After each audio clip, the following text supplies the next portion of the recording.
Warning! The Stone Age Gamer podcast includes a lot of bad language. Cover your motherfucking ears.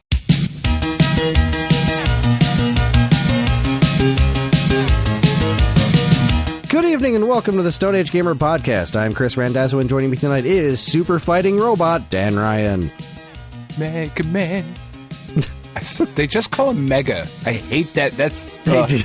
We'll talk about it later. Welcome back to the SAG Cartoon Express, where Dan and I talk about old video game cartoons. This once we watched an episode of Mega Man. Wait, was that Gutsman's ass? Don't get turned into a robot because the Stone Age Gamer podcast starts now.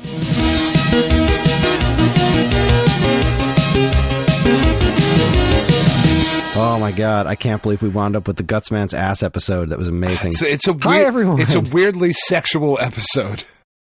This is episode 504. It's the week of March 8th, 2024. Dan, how the heck are you doing? Oh man, I'm really tired, Kris. I don't know what's going on. As we said in our pre-show meeting, as we all came into the office this evening, this getting old shit is getting old, man. I'm just tired. So earlier this week, did I tell you guys? I don't remember. One of the puppies that we had, one of them got adopted. Bowser got adopted. Hooray! And one of the other ones that we had, Shy, the other little black-coated one, it always looked like there was something off with her. Like her head shape just looked a little different, but we were like, all right, maybe she had the brain cavity thing or whatever. Yeah, so she had the hydroencephalitis, right? Yeah. So she had a stroke. She had a couple of seizures, and when I came home from work on Tuesday, it was like, all right, today's the day. Like she's got to go. We got to take her in. Because she was in fucking pain and she was just up all night crying, and we were like, man, we could do like thousands and thousands of dollars for this surgery that would help her out for a little bit, but it's only a 40% chance of success. And even if we hit the 40% chance of success, we'd have to do the surgery again 2 or 3 more times as she grows. So it's like you have to make those decisions at times, you know what I mean? Because she's just a puppy. She doesn't know. So we had to go put her down on Tuesday, which was like incredibly sad and incredibly draining. And then as soon as we get home, it's like you can't even like grieve the moment, because you walk in and it's like, puppies, fuck, you guys are back. We're so excited to see you. Please feed us. You know, and like they're just jumping and they're tearing things up and they're just everywhere. And my kids have started this thing, and I don't know why they've started this thing, but they use paper towels, right? Just for wiping up a mess or drying off their hands or whatever you use a paper towel for. And then they just leave them about the place. They don't do this with anything else. Yeah, I don't know why. They don't just leave their garbage everywhere. I mean, I don't know. I don't go in their bedrooms. Maybe their bedrooms are just full of garbage. It's very possible. It's just full of paper towels, floor to ceiling. Maybe. No, that would be boys. But like, I got home from work today, and I went to the kitchen. I refill the dog's water bowl. I'm looking around on the counter, and there's like 4 or 5 balled up paper towels, just like on the counter. And I'm like, hey, assholes, what are you doing? Because the puppies are now big enough to get up on the counters. So guess what the puppies get every day? Free paper towels for breakfast? A bunch of paper towels. And guess what they do? They use them to clean up their mess? Yeah, 100%. It's really cool. We've done a great job training them. They're very, very well-behaved puppies. We're upping the price. No, as you would expect, they tear them to shreds. And they're just shreds of paper towel all over my house, because my fucking children will not throw their paper towel. And I'm like, girls, what are you doing? They're like, I don't know. Like, well, no, that's not an acceptable answer to that question. I need you to like understand what you're doing right now. You're wiping up a spill that you made, like you poured some milk in the cereal bowl and you dribbled some milk out on the side. You didn't grab the sponge for that. I don't know why you didn't grab the sponge for that. You decided to grab a paper towel because fuck trees. But whatever. Good on you. Fuck trees. But then you wiped it up and you walked away. I don't. Like you didn't make anything Chris. Better. You just moved. No, you made it. You didn't clean up the mess. You just moved it.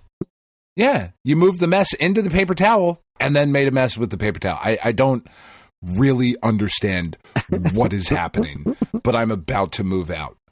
If I see another goddamn paper towel just on the counter, you fucking monsters. What is wrong with you people? They've started doing that, and they've started doing, they both do their own laundry, right?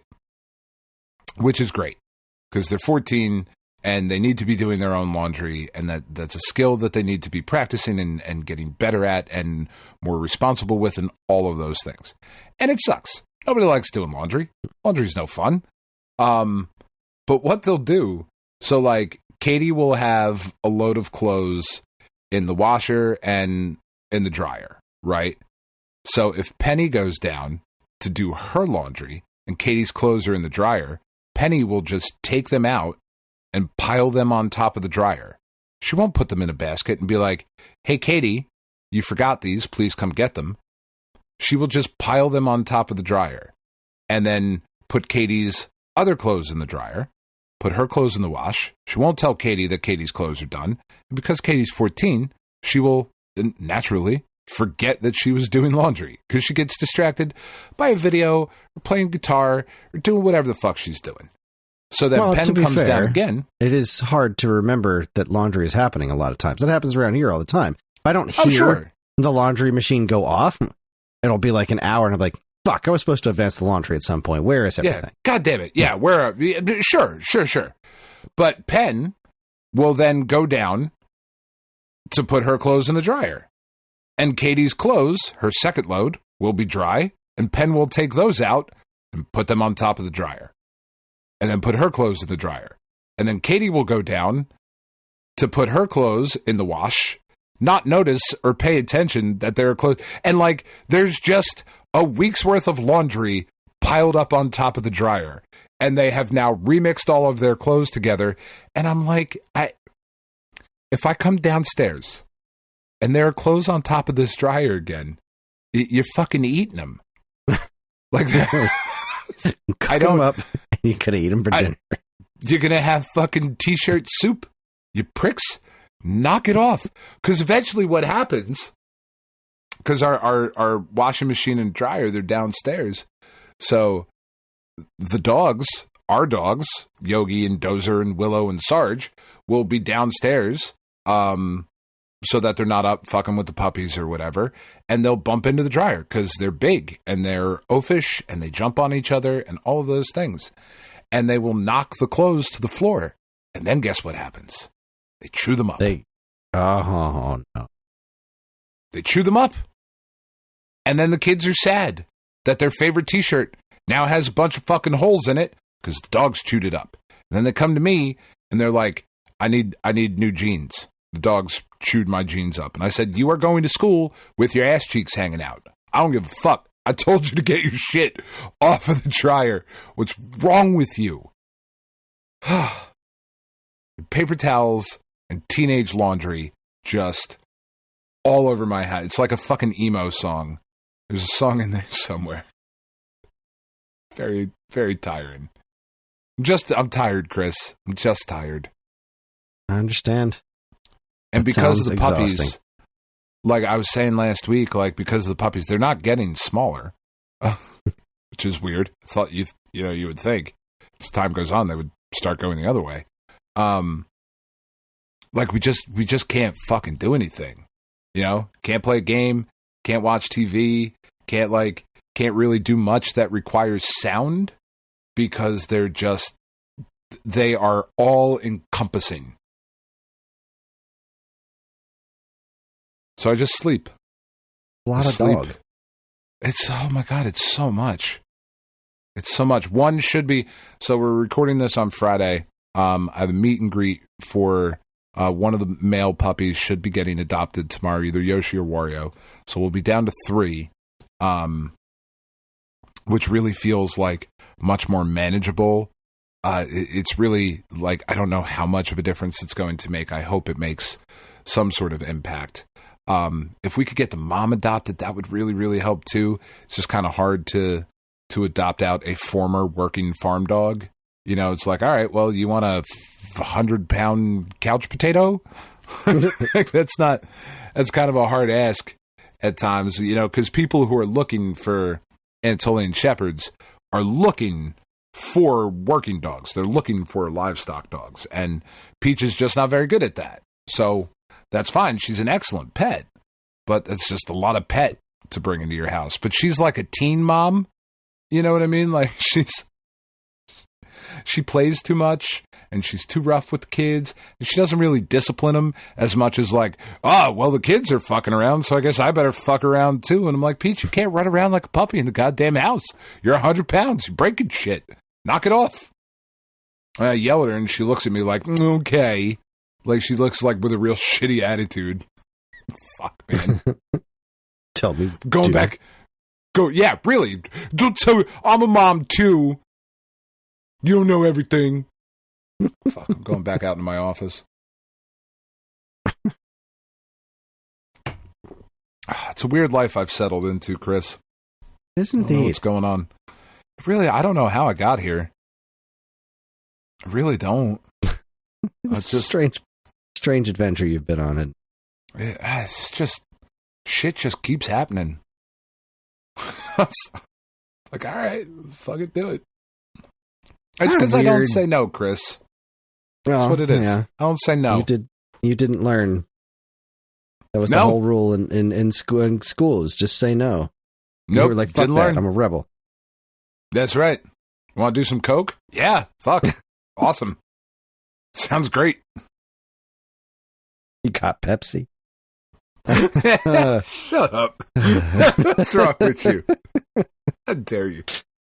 Sorry, I know you're an RC Cola guy all through and through. Oh, I'm 100% an RC Cola guy if I had my druthers. I love RC Cola. The Royal Fuck Crown. around. I had a weird experience this week. I've been working really hard this week on the script for the third Mario history video. This is by far the hardest thing I've ever written. Like, this is the most challenging writing I've ever done in my life. This script is just a monster to make sense of, because I keep learning shit. Like, I keep finding new information. Like, That's frustrating. I was pretty confident in where I was, and then like somewhere in the back of my head, I knew this to be true. And then, well, first off, I was watching, what was it? Just because I was just researching in the back of my head, I was like, all right, somebody's got to know more information than me, so let me check this out. So I watch other people's YouTube videos about history of Mario 3, and I wound up watching the Gaming Historians one again, because I had seen it when he first posted it, but I hadn't watched it in a while. And he pointed out that the first mention of Mario 3 and Nintendo Power was actually 2 issues earlier than I thought it was. I didn't spot it. Okay. I was going through all of my issues, but I didn't spot it in issue 4. So I thought it was issue 6. So that had to change a bunch of the timeline in my script, because I wrote a chunk about how the first instance was during this month, not 4 months prior, because Nintendo Power was still bi-monthly back then. So I had to mess that around. And then I knew this somewhere in my head, but the first mention of it was in a full page, basically ad for the Play Choice 10, which got completely unceremoniously got Super Mario Bros. 3 in July of 89, when the game didn't come out on NES till February of 1990. So before the Wizard, before Nintendo Power even talked about the game in any other way than just mentioning what the title of it was, before anything, Nintendo dropped completely unceremoniously Super Mario Bros. 3 in the few arcades that had Play Choice 10 machines. It was the strangest goddamn thing. That's wild. So I had That's to wild. I originally was just like, I threw it in as a footnote at the end of what I was talking about getting ready for the launch of Super Mario Bros. 3. Because I'd written up through the announcement during the Wizard. And I was like, and then blah, blah, blah. And they, Nintendo actually released it in arcades briefly a few months prior. And I was like, no, that's not right. I shouldn't do it that way because I'm telling the timeline. And regardless of how I remember the timeline going, right? I remember how I experienced learning about Super Mario Bros. 3, but that's not the actual facts of history. So I need to go back and move this around and rejigger it. And this has happened to me like 4 or 5 times while writing this script. Like, the story is already complicated as hell of trying to suss together, like, because the history of Mario is so weird at this point. Like, I'm starting out with the pack-in games, and then I wanted to... This actually helped me a little bit because the way the thing starts, right? I'm doing an intro, and then I have to go straight into the Nelsonic Game Watch, which is kind of boring for Super Mario Bros. 1. Like, that's not really a great way to start a video. Sure. But fortunately, but now it is where it is.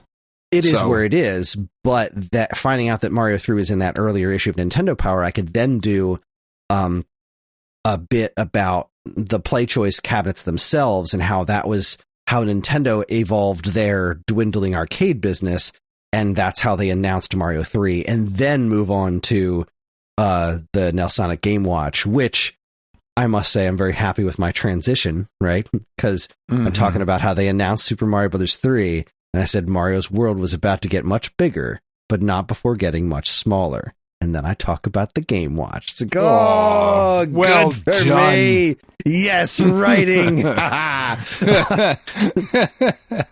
But this was, I mean, I think this is the last really hard one to do, because this is the last time that there's just such a massive difference between what happened in Japan versus what happened in North America. And it's like, that's the part that I'm really excited to talk about at the end, because I think I mentioned last week how I was going to get to the end of this script and I was going to have to end it on the Super Mario Bros. 3 Game Watch, which is super anticlimactic, because that's just the way this fits in order to tell the next chapter of the story, being the chapter, the build up to Super Mario World. Right. But I'm going to follow up. I'm going to do a brief thing on the Game Watch and then talk about the differences between the Super Mario Brothers series evolution up to this point, which is so fucking fascinating. Because I'm drawing all these interesting comparisons that I noticed when playing Super Mario Bros. 3, because I played it the way, in chronological order of how we experienced it in North America, right? We got Mario 1, Mario 2, Mario Land, Mario 3. And then, like, the Game & Watch or whatever. I didn't necessarily play those when I was younger, but those don't have a huge impact on the evolution, right? But, like, Super Mario Bros. 1, it's against Bowser. It is the game that it is. Super Mario Bros. 2, we've moved on to a completely different villain with completely different enemies in a completely different location. And that's now our normal, right? Because we didn't get Super Mario Bros. 2, the Japanese one, which was basically just Mario 1 again. But in Japan, they just we're including all the spin-offs. They get Super Mario Brothers, Super Mario Brothers Special, Super Mario Brothers 2, then Super Mario Brothers 3. So Mario 3 to them is this crazy evolution. Like, imagine going from the Lost Levels to Mario 3. Like, that is that would be huge just leap. Gigantic. It's an unbelievable leap between those two games. And that's really the actual evolution of the series, right? That was what it actually was, because that's where the games were made. Mario 3 was meant to be the ultimate evolution of that. But since we got the games, not even at, like, Mario Land came out here before 3, whereas in Japan it came out after 3. But, like, Mario Land showed us the marine pop, right? There's a power-up that lets you free move throughout the water, just like the frog suit. The marine pop and sky pop levels are auto-scrolling stages, which that's the first time they appeared to us, and they appear in Super Mario Bros. 3. Super Mario Bros. 2 introduces picking up items, carrying them, and throwing them, which you can do in Mario 3. It introduces mini-bosses, like the Birdo, right? And end of every stage, every area, you've got Birdo. Boom Booms are mini-bosses in Super Mario Bros. 3. That's a similarity. That's an evolution of the Birdo thing. But it's fucking not. In reality, it's not. But at the same time, it kind of is. Like the platforms, you can jump, multi-tiered platforms, you can jump from underneath to land on top of. Those didn't exist in Super Mario 1 or Super Mario Brothers 2 in Japan. They exist in Mario 3 and they exist in Mario 2. Like there's all these parallels that make Mario 3 a natural evolution from Super Mario Brothers 2 and Super Mario Land. But they actually aren't, because Super Mario Land that's pretty was wild. supposed to come out afterward. It's so weird. And that's what's making this whole history such an interesting script to write. So I'm at the last chapter right now. I'm writing about Super Mario Brothers 3 so that I can do that, then transition into the Game Watch, and then transition into the comparisons. So I'm purposely trying to explain what was new about Mario 3 without talking specifically about the things that were evolutions that appeared to us as natural evolutions from Super Mario Brothers 2. And the other thing is that it's the villain thing too, right? Super Mario Brothers 3, during this year we got the Super Mario Brothers Super Show, which Bowser was the constant villain, or King Koopa was the constant villain of. But outside of that, Mario fought Bowser, then Wart, then Tatanga, then this is the big return of Bowser. Whereas in Japan, he fought Bowser, and then Bowser again. Like, it was just always Bowser in Japan. Right. Whereas here in the US, we're already developing a rogues gallery, which we then never see again once the series converges and we start getting, everything starts coming out around the same time without these year-long gaps or anything. We stop seeing it. We continue getting the games that Japan were getting. So with the exception of Wario and Mario Land 2, there's never another mainland Mario game where Bowser isn't the villain, which is has always been so supremely disappointing to me, because it was so much more interesting where Bowser was the Joker, right? Bowser was Lex Luthor. Yeah. He's the big one. But that doesn't, like, but there's these other guys too. The Riddler's no less of a menace, the Riddler's nothing to shake a stick at. The Penguin, like, there are other villains that are worthy of Batman's time. So there were these other villains that were worthy of being main villains in Mario games. Wario, Tatanga, and Wart. And we could have seen more of them too, but we just stopped. It was always Mario has to fight Bowser. And that's always been a source of disappointment for me ever since the old days, because it didn't used to be that. Similar to how 2D Mario games stopped being such a big deal when they were pumping out the relatively mundane new Super Mario Brothers games. New Super Mario games, not new Super Mario games, but new Super Mario games. They were an event, right? So anytime like a new Mario game would come out where he would have to fight Bowser again, that should feel like an event, right? That should feel like a big deal. Instead of Bowser's doing it again. Now this is his latest scheme. And they make it work. They do. But wouldn't it be so much more interesting if Tatanga came back? Wouldn't it be so much more interesting to see what else you could do with Wart or any of these other villainous characters? Like, wouldn't it be so much more interesting if it wasn't just Mario versus Bowser every time? Yeah, I think so. Donkey Kong's interesting like that, right? Donkey Kong Country 1 through 3 was variations of King K. Rool, but then they fought the Tiki Tak tribe, and then they fought the Snowmads. It's like, okay, cool. Now, if the next game King K. Rool is back, well, that's really cool, because it's a return of the classic villain. But then the next one should be something else. It's a great way of keeping things fresh. But anyway, I digress. This has been an extraordinary challenge. So this has been stressing me out all week, because I really, really, really wanted this done by Monday. But as of yesterday, I was like, there's just no fucking way. I'm still writing the script. I haven't even started editing. There's no chance. If I just work constantly all weekend long, I'm still not going to have it done by Monday. I have to delay by a week, which means I have to fart out another video stat. Fortunately, I had an easy product video that I could do. I did. I covered the new Saturn Pro controller. Have you seen those? I have, yeah. So it's neat. It's actually a little bit bigger than the Saturn controller, which I kind of suspected from looking at it in pictures, but when you see it I did a side-by-side comparison. It's actually a little tiny bit bigger than the regular Saturn pad. It works great. It syncs up no problem.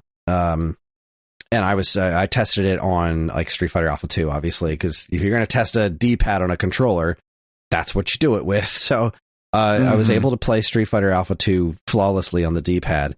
And then I switched over to using the analog stick, which one interesting thing that I ran into was that the instruction manual says that by holding B and start, you switch to 3D controller or analog controller mode. And it's supposed to change the light from red to blue. But the light's green. The whole time, the light's green. So I held down the button and the light moved from one green light to a different green light. And I didn't know what that meant. That meant that it was going into 3D mode. So clearly something changed from when they printed this controller to whenever they did the firmware on this controller. So that confused me for a little bit.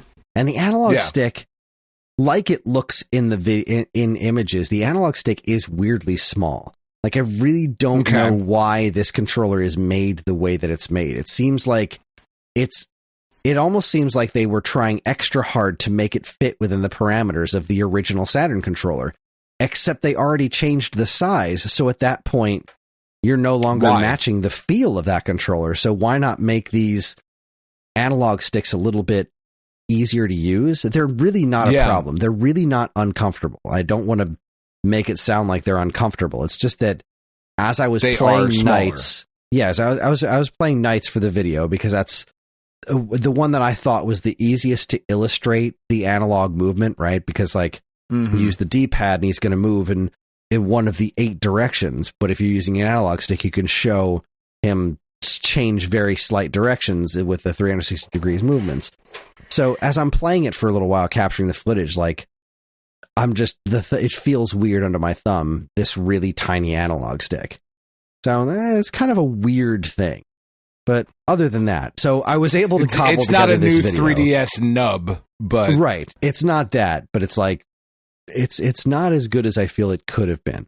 Regardless, I'm cranking out this video to the best of my ability today because all the rest of this week, like John has an ingrown toenail that I had to take him to the doctor for. Oh, that's fun. So that was a hoot. I also had this. You just cut the toe off. I had this weird experience with the neighbors. So upside down pineapple. Very sexy. Taking out the. No. Made me put my keys in a bowl. Obviously, the kids are still occasionally coming over and clogging up my toilets. And as I was unclogging the toilet the last time they were over, I think it was earlier this week, maybe it was last weekend. I can't remember. Time has no meaning. But as I'm doing it, I'm thinking to myself, these girls, they're probably not moving away, right? Their mom has owned this house for a long time. Right. They're not going anywhere. And as long as they continue to be at least somewhat friends with Ellie, they're going to be a part of my life for a long time. Yeah. So you should probably learn their names. Which I'm not going to say them on the show. I know, I'm just kidding. Stands to reason that eventually I may meet one of their future boyfriends. And when I do, I will proudly proclaim, I remember when you used to come over to my house and clog up my toilets. Because I have no shame, and I'm in this for the long game. So sure, come over and eat all my snacks, and clog up my toilets with your massive dumps. I will embarrass you in front of the people. I will embarrass you in front of someone you don't want me to embarrass you in front of. No. Because I will be an old man. And I've got nothing to lose. Ellie, your dad is such a dick. He's so mean. Oh my God. You definitely should not do that. Like, as the resident bully of the show, as has been brought up to me many times, of like, you were kind of a dick back in the day. And I was like, yeah, no, I thought I was funny. Didn't realize I was being a dick. I apologize for most of what I said and did throughout high school. I had a reason, but, it doesn't change anything. You should definitely not do that. Well, to be fair, to be fair,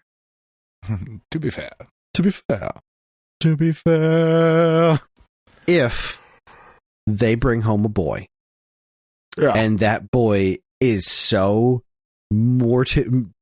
turned off by the fact that this happened, that their next door neighbor is willing to say. Like, if you tell somebody they used to clog the toilets, I'm sure it'll be embarrassing. But if that kid decides to dump you for that reason, great choice of words, then that kid was not worth your time anyway. You apparently do not know middle and high schoolers very well. That is a really good reason compared to some of the things that I have heard in my time, or some of the reasons that I've given while I was in middle or high school.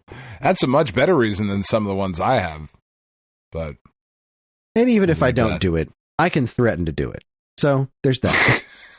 You definitely should. Look, Samantha, if you don't stop being a bitch, I'm going to call up Billy and tell him you used to fucking top deck my toilet.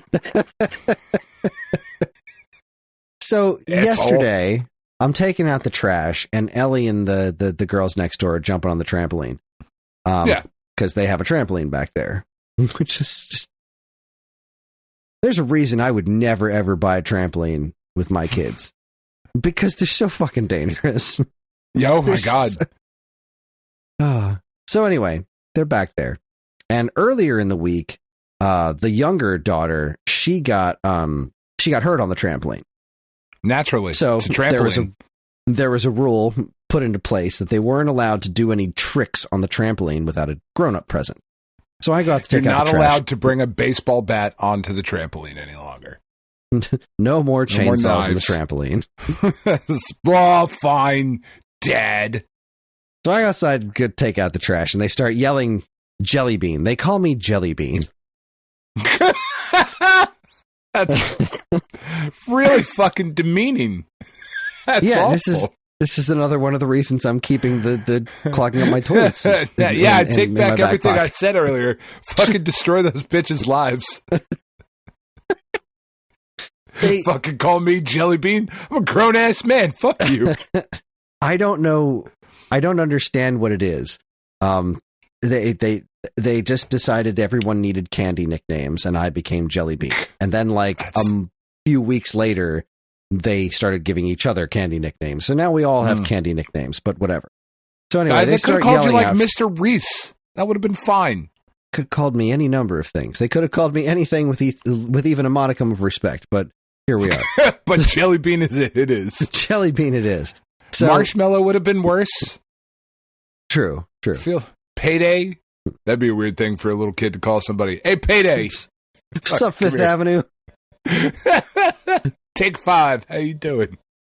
They're jumping on the trampoline. I'm taking out the trash, and they start yelling, come here. So I come over there, and they're like, we're not allowed to do tricks on the trampoline without a grown-up present. But you're a grown-up, right? It's like, yeah. It's like, all right, check this out. And then it just goes into, watch this. Watch me do this. Watch me do this. Right? I don't want to. The older girl has her glasses on. And, whenever she wants to do some sort of trick. Now, these girls take gymnastics. They're pretty good at this stuff. She takes off her glasses and does a trick or whatever. And they're all taking turns. It's all fucking ridiculous. It's cold outside. I just want to go back. I just want to go back home because I'm already catastrophically behind on work. And, and now I'm watching some fuckers do a backflip. Oh, I'm watching them do all these backflips and front flips. And then it comes to the end. And at the very last minute, the older girl's just like, I have one more thing. And before I can even realize what's happening, she puts her glasses back on and then tries to do a flip. Nope. And I'm like, before I can even process it, she's face planting into the trampoline with her glasses on. I'm like, oh no. Yeah. So she immediately starts crying, and I'm like, crap. So I climb in because it's caged in. I climb into the trampoline and I take a look at her, and she's got a little cut on her nose. It's really not that bad, but not that long ago, she was in a car accident, and she was not wearing a seatbelt, which is a whole other conversation. But wow, that's who, how, what, huh? Yeah, that's weird.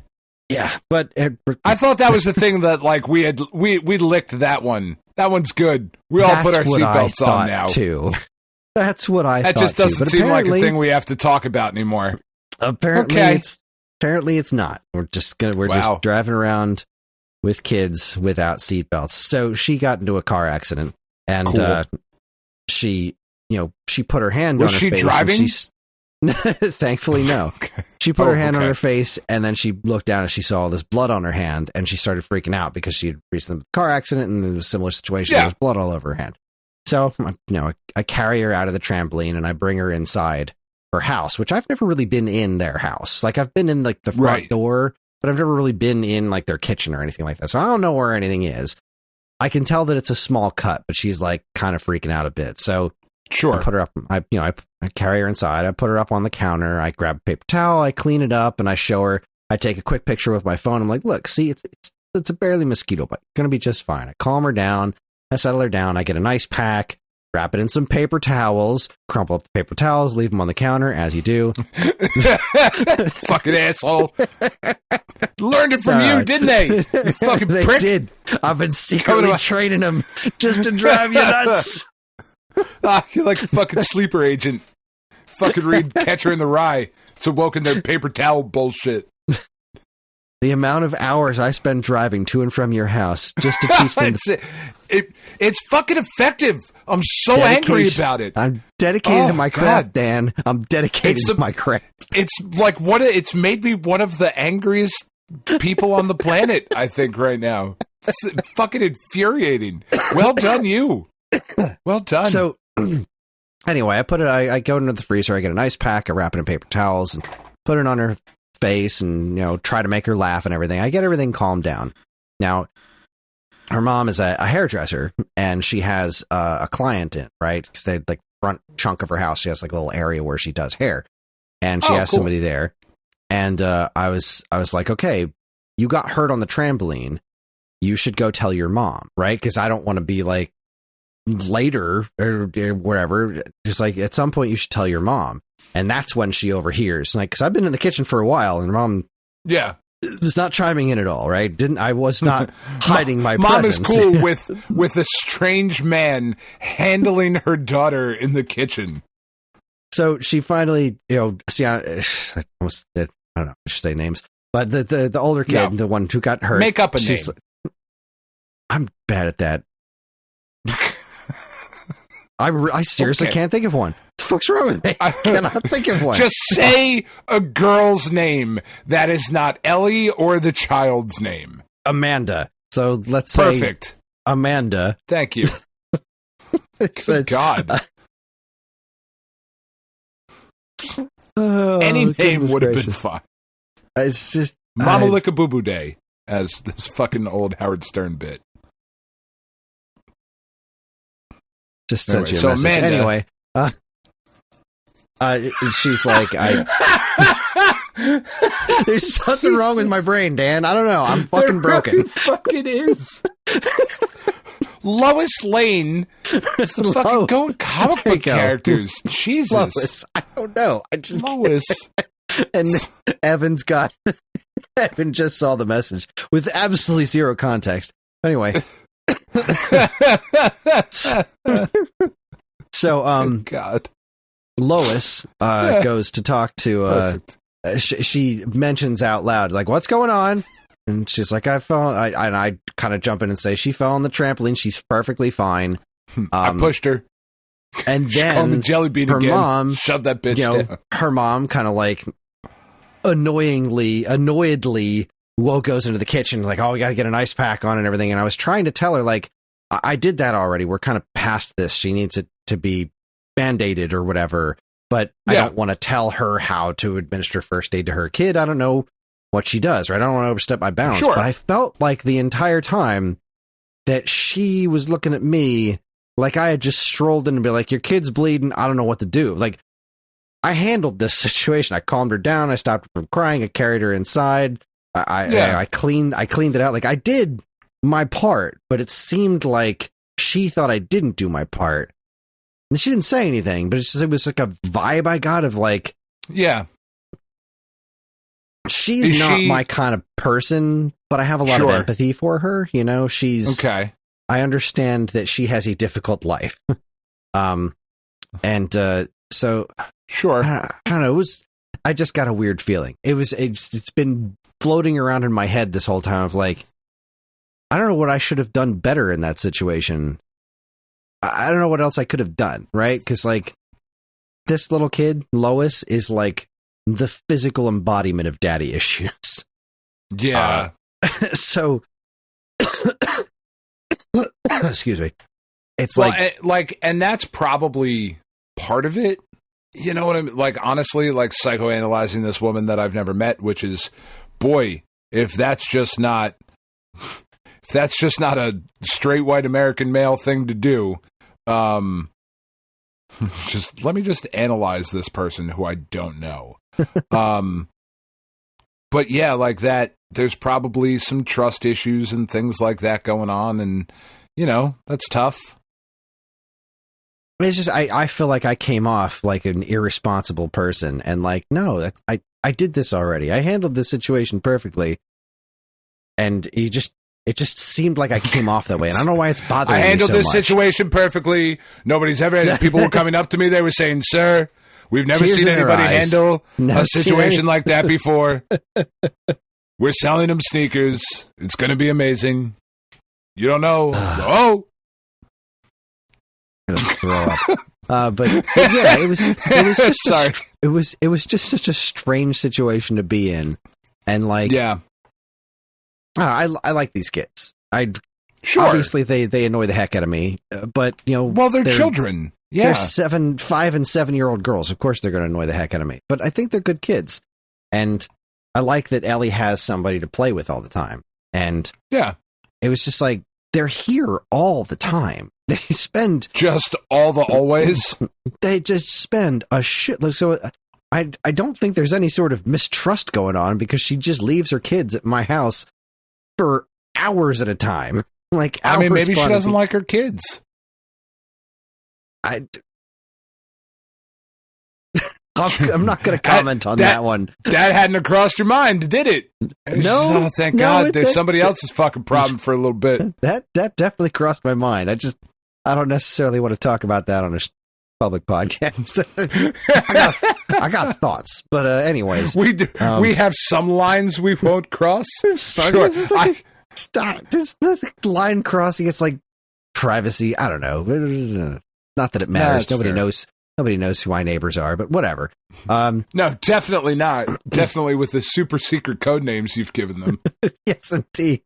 I'm very good at that. It was weird. It was a weird situation, and that is a weird situation. Just made me feel weird. Like I feel like I do a pretty good job with these kids, and that was one of those instances where, like, I feel like I did a pretty good job of handling this situation, and I feel like her mom thinks I didn't because she didn't see anything else that I did. Right. Like I should have made her put a Band-Aid on it or something, but she kept saying, no Band-Aid, no Band-Aid. I'm like, all right, well, we can let it dry for a little bit longer. But, you know, eventually, and I was the one who said that she should tell her mom, because she should, right? Like, I shouldn't have just been like, okay, I'm going to move on now without telling your mom that you just fell on your face in your glasses. No, you should have told her mom. You should have interrupted the hair appointment and been like, excuse me, Diana, or whatever made up name we're using. Your child put her glasses on her face and then decided to faceplant into the trampoline because for some reason, Mother of the Year. It's gonna get me in trouble. I'm sorry, but no, it's fucking highly irresponsible. You are letting small children out on a trampoline without supervision. What? So, again, to be fair, they weren't doing stunts until I showed up because they knew they weren't allowed to do any stunts unless there was a grown-up nearby. They were doing fucking stunts. Stop it. They were doing them. They're children. Of course they were. Of course they were. We got to do it like most other countries.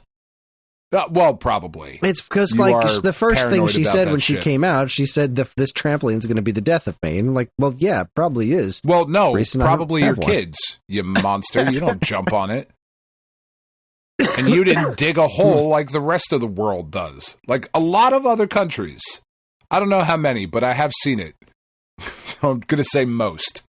That's the logic I'm going to use. I've seen it once or twice, so I'm going to say most other countries dig a hole in their backyard and put the trampoline in the hole so that it's ground level. So that, like, you don't go flying off of it. Now, that doesn't stop you from, like, face planting and shit. Right. But it does stop you from, like, you've twisted the ankle and now fallen 6 feet to the earth. Fucking whack. Yeah, we all have them in, like, they're all in cages now, right? They have these nets that all trampolines go inside of. So it's not like, here's loose trampoline. Trampolines now come with this, like, netting that goes around it, which... Yeah. I mean, it's neat, but it doesn't stop what has always been, like, the things that scare me most about trampolines. Like, well, I'm just going to land on the fucking springs on the side, you know? Like, it's... Yeah. Trampolines Man, are dangerous. I don't know. We used to take our fucking... The wheels and the trucks off our skateboards, and I forget who had a trampoline. Fucking Jesse might have, or Eddie. I don't know. It doesn't matter. Kids that I grew up with, one of them had a trampoline. We'd go out and do fucking, like, ridiculous tricks on a skateboard and, like, 360 triple kickflips and, like, all this weird shit on a trampoline. We thought we were fucking awesome. So silly. Trampolines are great. And we'll talk about them. I had some fucking major trampoline issues with this episode of Mega that we watched. We'll talk about that a little bit later, too. Anyway. Yeah. Yeah, no, I think you did a good things. job. I'd have told him to piss off. Well, God taught you a lesson. Put your fucking glasses on, do stupid shit. Play stupid games with stupid prizes. You're on the find out section of the bell curve. What do you want from me, kid? Put some dirt on it. You'll be all right. Did you play any video games this week? Did you play any of the video games? Really, not a ton. Just because of the dogs, man. Like, I can't focus on anything. I played a little bit of Pad, a little bit of Snap. I've done terrible in Snap this season because I can't fucking concentrate on anything. I can't focus, and I can't actually come out. You know, like, I have a whole shit ton of stuff I can do out on the computer out here now, thanks to one of our listeners. But I can't even be out here long enough to, like, get into the rhythm of a game. So I really haven't done much this week. I did try for a little bit while the puppies were asleep. They put out a timed demo of Ultros, which is that, like, super trippy sci-fi Metroidvania looking thing that we talked about on the games we were excited about for this year coming out. That game released, and it's an hour time demo. And I was like, man, I haven't had a solid quiet hour in a month and a half. So I'll try this in-depth, story-driven, brand new, all types of mechanics and systems to learn Metroidvania 10 to 11 minutes at a time. That'll go well. Fucking nailed it, you know? Oh my God. Great idea. It is really, really cool. Like, I legit have spent like 22 minutes with it because I can get, that's about how long the puppies are quiet, 10 to 11 minutes, and then they're jumping on each other. But in like the 20 to 22 minutes that I've spent with it, it is really, really cool. There's like this weird thing where,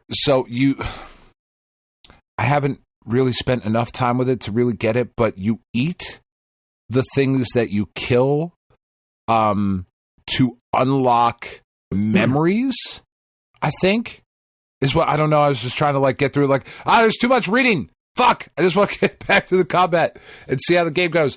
But it seems like the higher quality of enemy that you eat, the bigger the memory chunk that you unlock.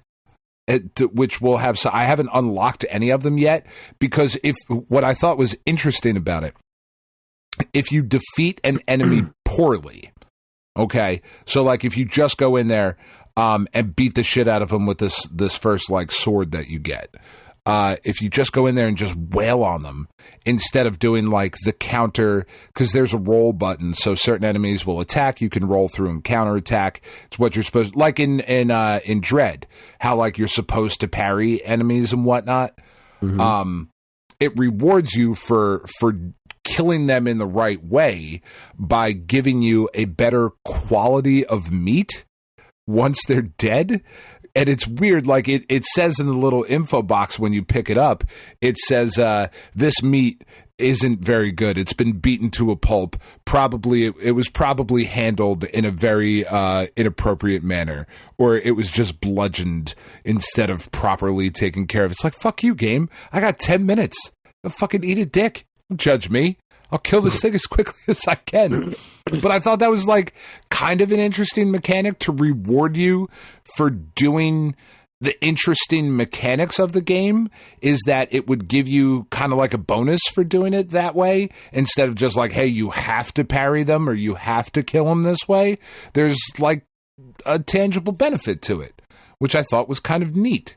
And the game itself is very, it's like Hollow Knight if it was created by like acid heads. Does that make sense? I guess. What is the game called again? Urnos? Fuck. Now I can't even remember. Fuck was it called? God damn it. I said it when we started, and now I can't fucking remember. I know, and I can't remember it either. What the fuck is wrong with us? PS5. Dumb, Jesus drunk. Christ. Well, I am, but I don't know, I'm wasted. God, I seriously, it's gone. It fucking, now that you asked me, it's gone. I have no idea what this game is called. And I literally just, I need to go to the doctor. Jesus Christ. The hell is wrong with me? I'm fucking looking up a list. I can't even fucking think of it. Holy shit, this is not helping me. Can you not look at just like, here's the games I've played most recently on my PlayStation? I don't know, probably. I do want to play, speaking of just like as an aside, it's gone on sale and I'm kind of interested in it because this one is still full price. But Blasphemous 2 has gone on sale like the last 2 sales that PlayStation has done. And I'm really interested because I really liked the first Blasphemous. I thought it was just like such a good game. Anyway, Ultros. Sorry, Ultros. There we go. Ultros. I say Urnos. Ultros. Ultros. Well, okay then. But yeah, it's really fucking cool. I'm super into it so far. I've got an hour. Like the art style is really cool. The main character is really cool looking. I don't know. I really dig it. I'm completely unfamiliar with this one. Yeah, it's just weirdly, it's psychedelic. It's like a psychedelic, weird robot samurai looking dude in like a really fucking trippy world. Like I said, like Hollow Knight on acid. You know, like if Hollow Knight was all like weird bright colors and it's really fucking weird. I dig it though. That's what I've spent time with though. Like other than, you know, just some games on my phone where I could be like, all right, I don't need the sound or to really think about this all that much. I can just they just did a fucking wild. Japan Pad just had their 12th anniversary stream. Fucking, it's just crazy. And there's a bunch of new stuff that came out for that. So I've been playing through like a bunch of that. They currently have an alcohol themed character thing where like they've turned a bunch of their characters into like bartenders and shit. And they've added a bunch of new cards like Gin and Tonic and Kahlua It's just like, all right, this is where we're at. But I thought it was fucking weird. I've brought it up on the show a couple of times, but just the amount of money that like the gacha games make and whatnot. And I just saw a report today that that makes me like weirdly happy, I guess. Like because I always get kind of concerned of where, I've put a lot of time into Puzzle and Dragons, into the North American server, and I don't necessarily want it to go away. Like, I know it will stop at some point, but the worldwide server for Puzzle and Dragons reported in the last 2 months, so February and January so far of this year, when there has not been a ton of new content, not really a lot of like really exciting things, the worldwide server, which is basically everything outside of Japan, has made $900,000 in the last 2 months. Which is like, that's not bad. I wish I had made that much money in the last 2 months. I wish I had made $900,000. Now, the Japanese server in the last 2 months, and just to show you the difference between why Japan gets everything and the United States gets some of the things, in the last 2 months, the Japanese server, let me see, because this is a very small list, has made $29 million in the last 2 months. That's noticeably more. That is significantly more. And you want to, like, in China alone, I find this just fascinating.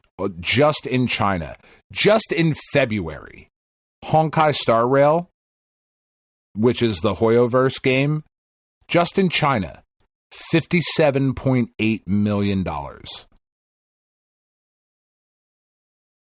It's a lot of dollars.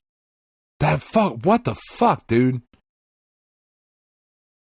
That's absurd. That's absurd.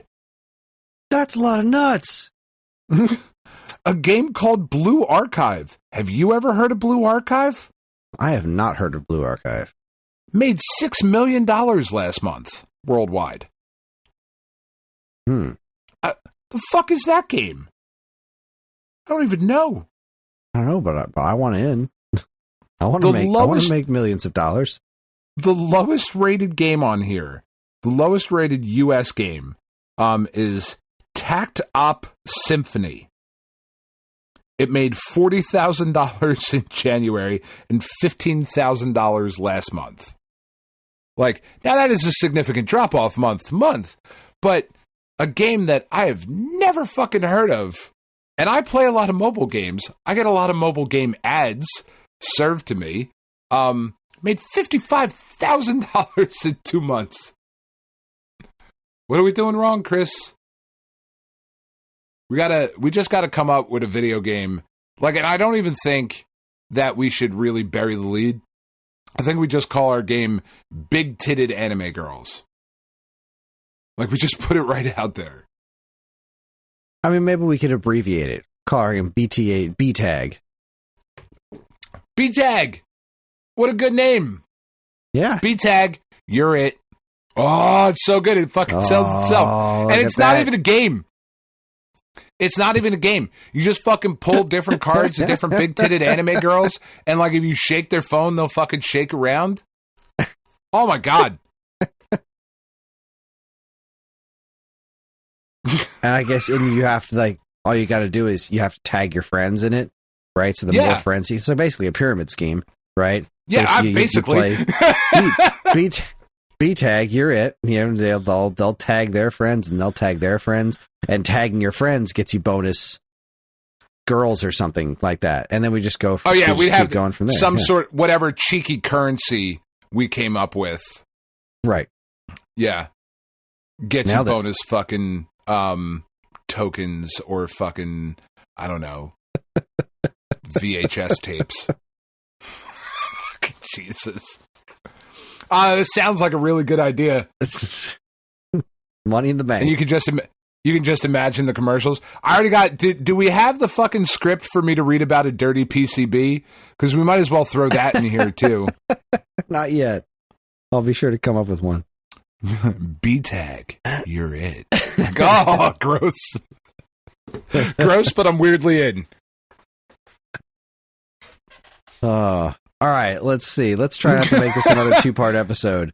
Okay, sorry. Yeah. I have been played a little bit more Metal Gear Solid. I've tried to do it every night, but this week I just didn't. A couple of nights, we watched an episode of Harley Quinn instead, and then I went to bed.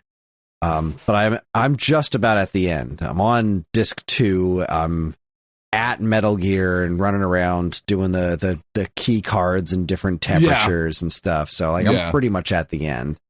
And you just got to fight Liquid on top of the Metal Gear now. Shirtless, right? Isn't that a shirtless fight? Yeah, of course it is. It's very sexy. It's been a very long time. But the game continues to be wonderful. The writing is... I think I said before that I was pretty sure this game was written by like a 13-year-old boy. I remember this stuff being holding such gravity when I was younger. Like, just make the movie this. Like, all you got to do is make the movie this. And now I'm just like, my God, I can't play this game without headphones on. I'm embarrassed by listening to these people talk. Like, this is fucking terrible. It's not quite that bad, but the also first keep one in mind, is the first one is like not. Listening. God, every time you save the game and you listen to Mei Ling like talking 8th grade philosophy class with Snake while violins are playing in the background. Yeah, that fucking is.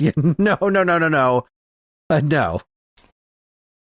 I mean, there really hadn't been anything like that, though. Exactly. There was nothing like it. There's a learning curve there. It's still so entertaining to me because so fucking good. The script is fucking terrible, but the actors are fucking selling this shit. Like, they are 150,000% in, which is what makes it work.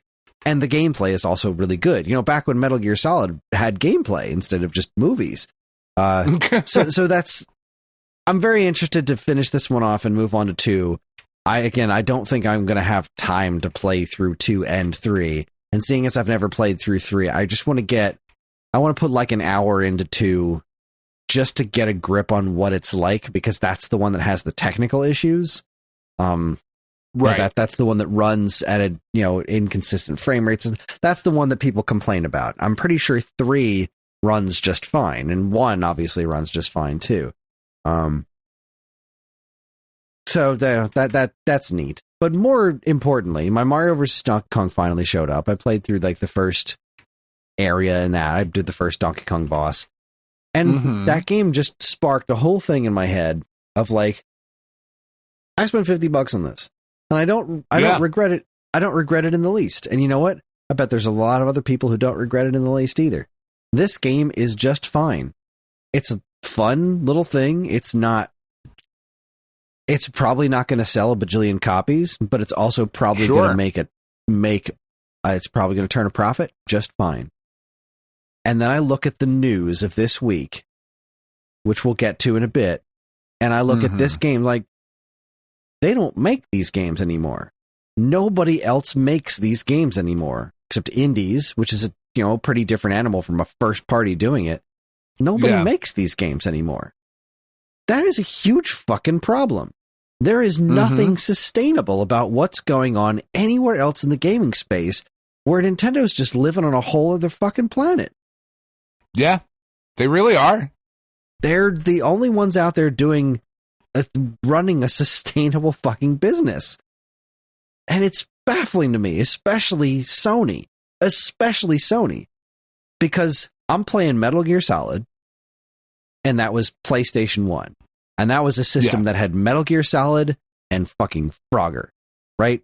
This is a system that had big budget games and smaller budget games. This was a system that had an active ecosystem that was healthy.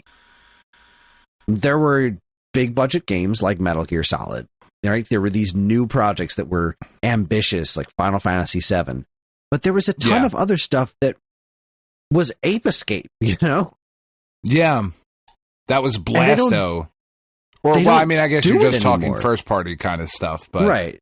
Yeah. They don't do that anymore. It's just that's not it's just not entirely fair. Because you're right. They don't do it often. But like the big release with the PlayStation 5 that people loved was Astro's Playroom. That was a small little thing, and people fucking love that game. And that was years and a ago. lot of the sure, it was. Generally speaking, PlayStation's you're business not model wrong. is like, they have consistently been pulling back farther and farther from doing anything that isn't the big quadruple A, massively expensive tentpole first single player story driven thing, or fucking live service or something. I don't know, but for the most part, that's the Sony thing. Is like Last of Us, Spider-Man, God of War, and like there's so much more to gaming than that, and we're seeing the repercussions of it focusing exclusively on stuff like that now ripple throughout the industry. But anyway, we'll get to that in a little bit. Mario vs. Donkey Kong is a neat game. Today in particular, yesterday was February 29th. So I played the last level of Daily Dadish, which was nice. The radish had a little hat on. So that was fun. That's officially behind me. Daily Dadish was a wonderful experience. There was brand new DLC for Vampire Survivors out of friggin' nowhere. It was short. It was a couple new characters, and one of the new characters is fucking Batman, which is really funny. I forget what I forget what they name him in the game, because clearly they don't call him Batman. But I remembered his name has like the word bat in it, and I'm explaining it to John before I had unlocked the character. I picked him up from school, and I'm like, oh, there was new Vampire Survivors DLC. And one of the characters, I can't remember his name, he has like Bat in his name or something. He's like, is it Batman? It's like, no, it's not Batman. They can't put Batman in Vampire Survivors. Like, that would be really cool if Batman was in Vampire Survivors.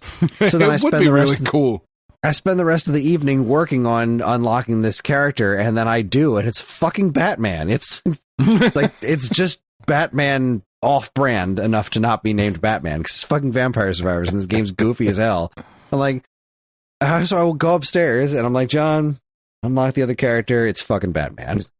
You were right. It's fucking Batman. Good job, John. I love it. I love it. It was really fun. Spent like an hour or so just unlocking a couple extra characters, getting some new weapons, and life is good.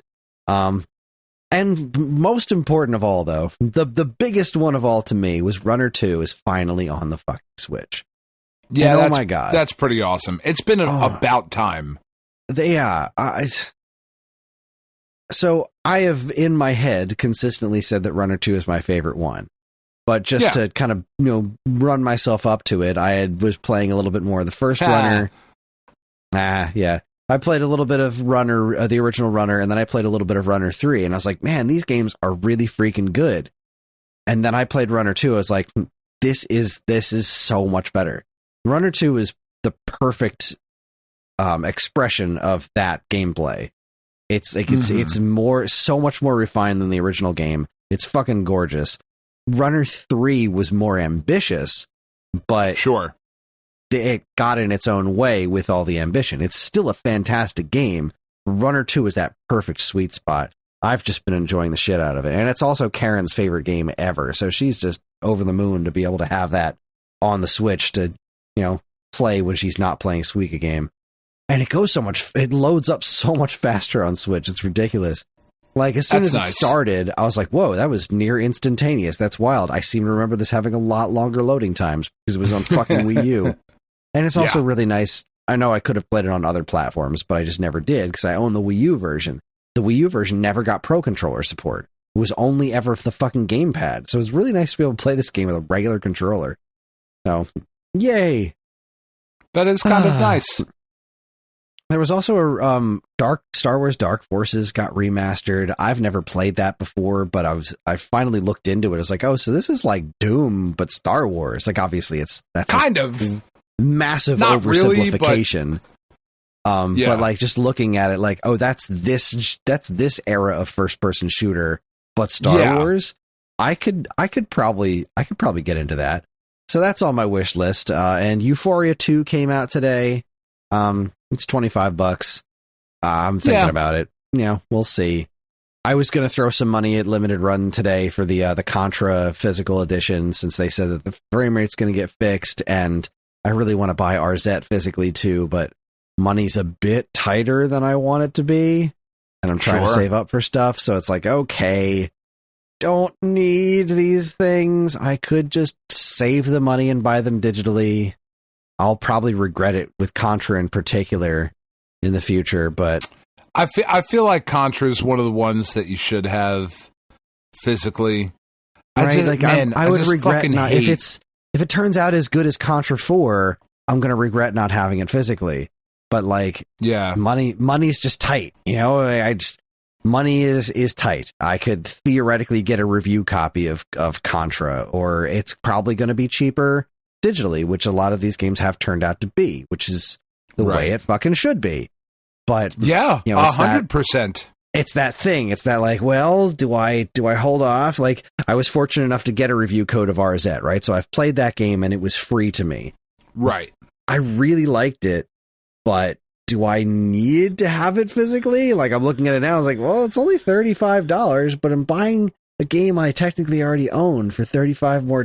Like, to have it on a game card, is that really going to come up? Is that going to be a problem for me in the future? And it's like, ugh. Is that going to be a thing I need? Yeah, because I missed out on the fucking Messenger. Like, I can't get that game for under $200 now, which is not going to happen. Well, and that's one of those games that's really important to me. That's the fucking shitty part about it, right? That's like the really, really shitty part about the whole thing, is that you just don't know, like it. Yeah, there's no way to tell if it's going to be something like Horizon Chase Turbo wasn't hard for me to get. Like, okay, well, cool. I needed a physical copy of Horizon Chase Turbo for my library of, like, these are the games that defined this system. I need to have those physically. So I was able to track down Sayonara Wild Hearts and Horizon Chase Turbo, no problem. Like, it were relatively affordable, and they were all limited releases. I was like, but there they are. But The Messenger is one of those ones that just has that kind of audience, and it was like, no. This game, no matter how many copies of them, it's not rare. It's not uncommon. No, there's not a rarity issue. It's an I know what I have issue. I am not going to sell this for anything less than a 7,000% profit over what I paid for it. Yeah. Yeah. And I hate it. I don't disagree. I do not disagree. There are a few games, right, where it's just, like, you just don't know. Yeah, there's no way to tell ahead of time. I do think you will be upset if you don't have Contra physically. I think I will be too. I'm because I am who I am, I'm technically upset that I don't have Contra Rogue Core physically. Yeah, which is weird. It's weird that game costs any money. Is the hottest of ass. That's the thing. I held off on buying that one because, like, there's no way I'm not going to be able to buy this game for dirt fucking cheap. And I think I found it at Best Buy brand new for like $12. And I was like, still not enough. This needs to be on super clearance. And it just never happened. And now it's like, well, here I could buy one on eBay for $30, but I don't fucking want to. Don't want to. I'm looking right now. I just pulled it up on eBay. The last sold copy of Inscription for PS5. So Special Reserve Games Edition, Sony PlayStation 5, sold for $300 fucking dollars. And that's the thing that really gets me, is that these are priced this way because people will pay that. And I don't understand who has that kind of fuck you money to just be like, no, yeah, sure. I'll drop $300 on this. You've been there when you're trying to complete the set and that thing is out there. You know what I mean? It's like, fuck, I have to get it. Gotta get it. I don't have a choice. I do. I understand. I forget that I used to be younger than I am. Yeah. Like, I'm looking, a Switch copy though sold for $180, and like I'm trying to think like what. Now the $300 one is the special edition, like a regular copy of Inscription on PS5, but like sold for $285, $225 on the Switch. Like it sold for a lot of money, man.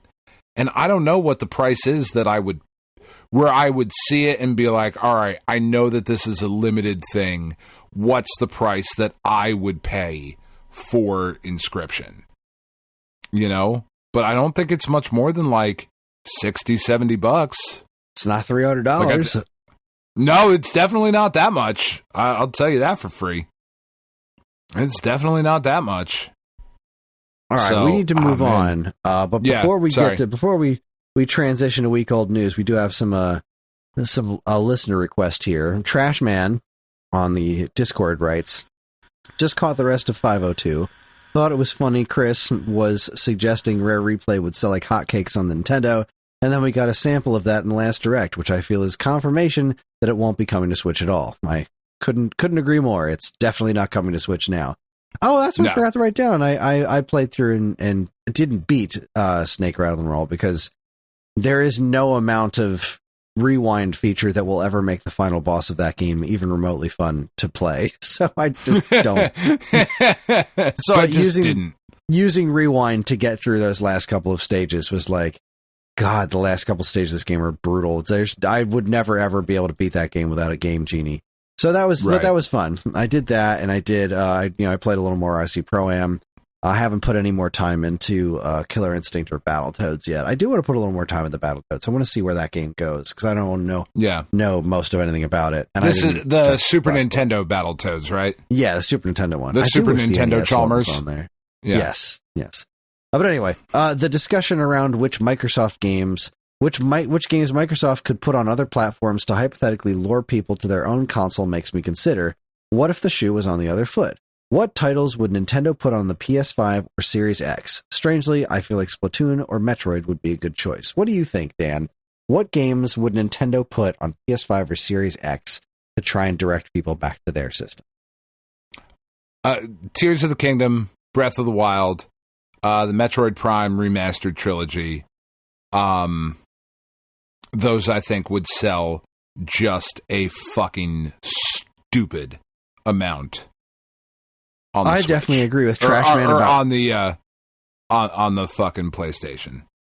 I agree with Trashman about Splatoon. I feel like if Splatoon was on the other platforms as well, and there was crossplay, that would just not that it hasn't already blown up, but it would blow up a hell of a lot more.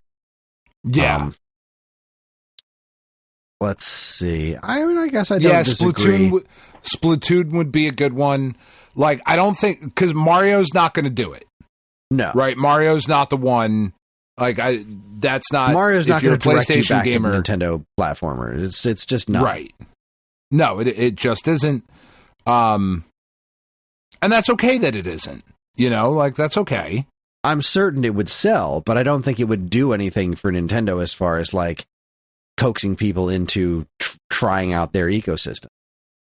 But see, like, that's also kind of the thing too, though. Like, I don't think that the goal there would be to get people back to your ecosystem necessarily.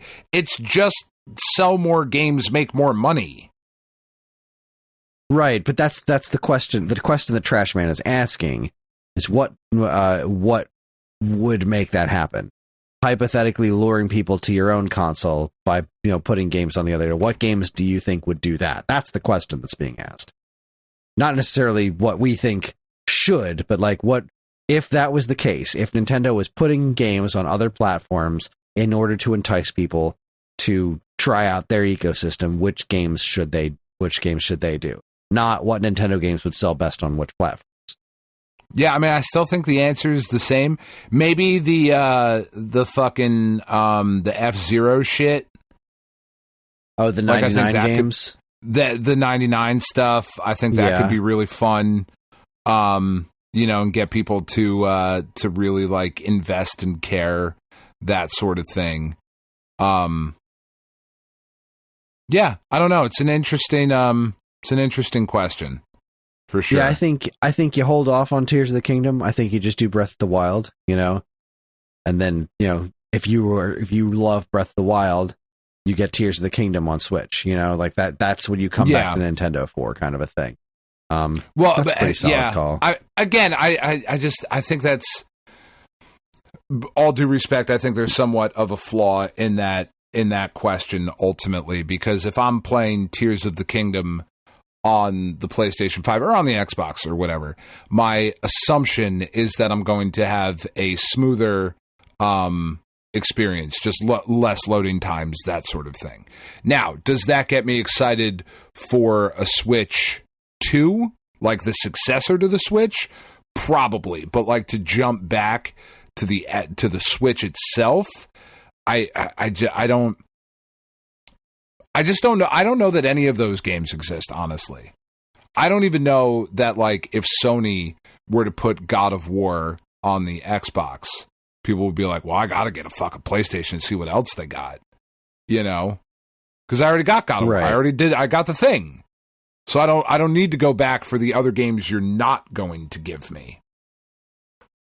I don't know that exists. It is an interesting question. It is indeed.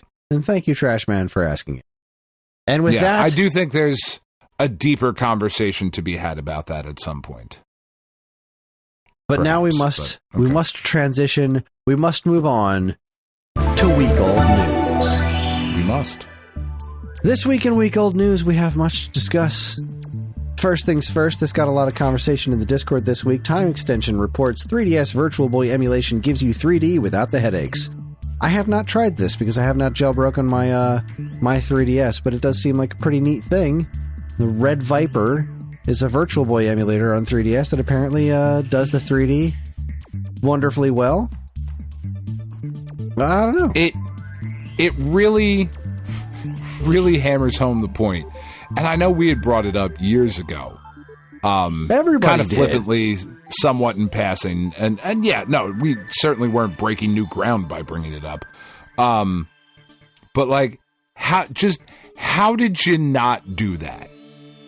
This is such an opportunity to take advantage of, the weird mystique surrounding the Virtual Boy, but also to finally make some money on these games.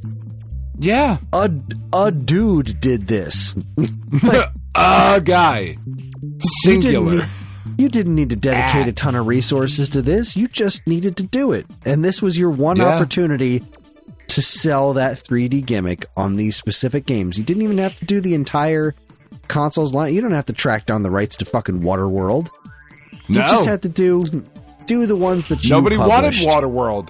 Maybe just cut into the Wario. That's it. Get just Wario Wario. Land, get Mario Clash, get Jack Brothers on there. I'm sure Atlas would be perfectly fine to do that. Like, there were 14 games released in North America on this system. Get 10 of them. That's nothing. I'm just should have happened. It should have happened.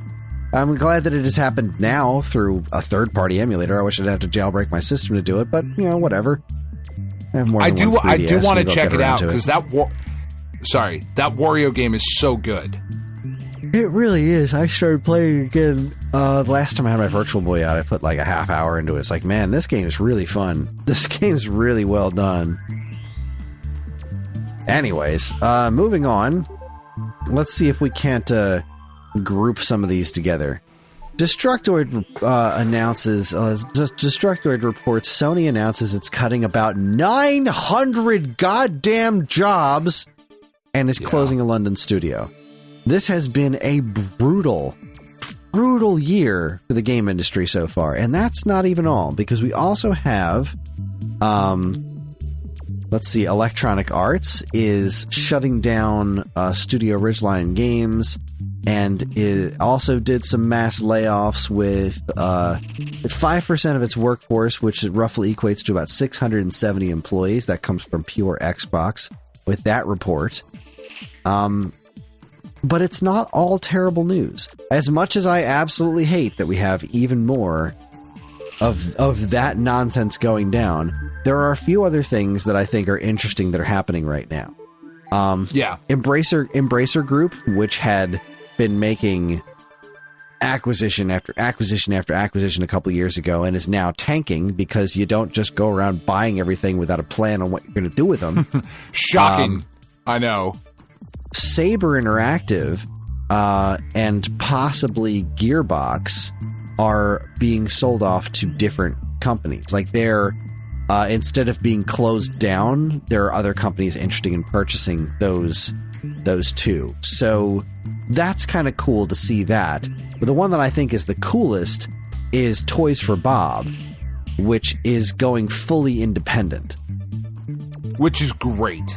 That is such great news. Like, that's the kind of thing I love to see. We're like, okay, Activision owns this company who made them a fuck ton of money with the Crash Insane trilogy. I mean, an absolute metric fucked. That game sold so many freaking copies on every platform it released for. It was insane. Yeah, it was insane.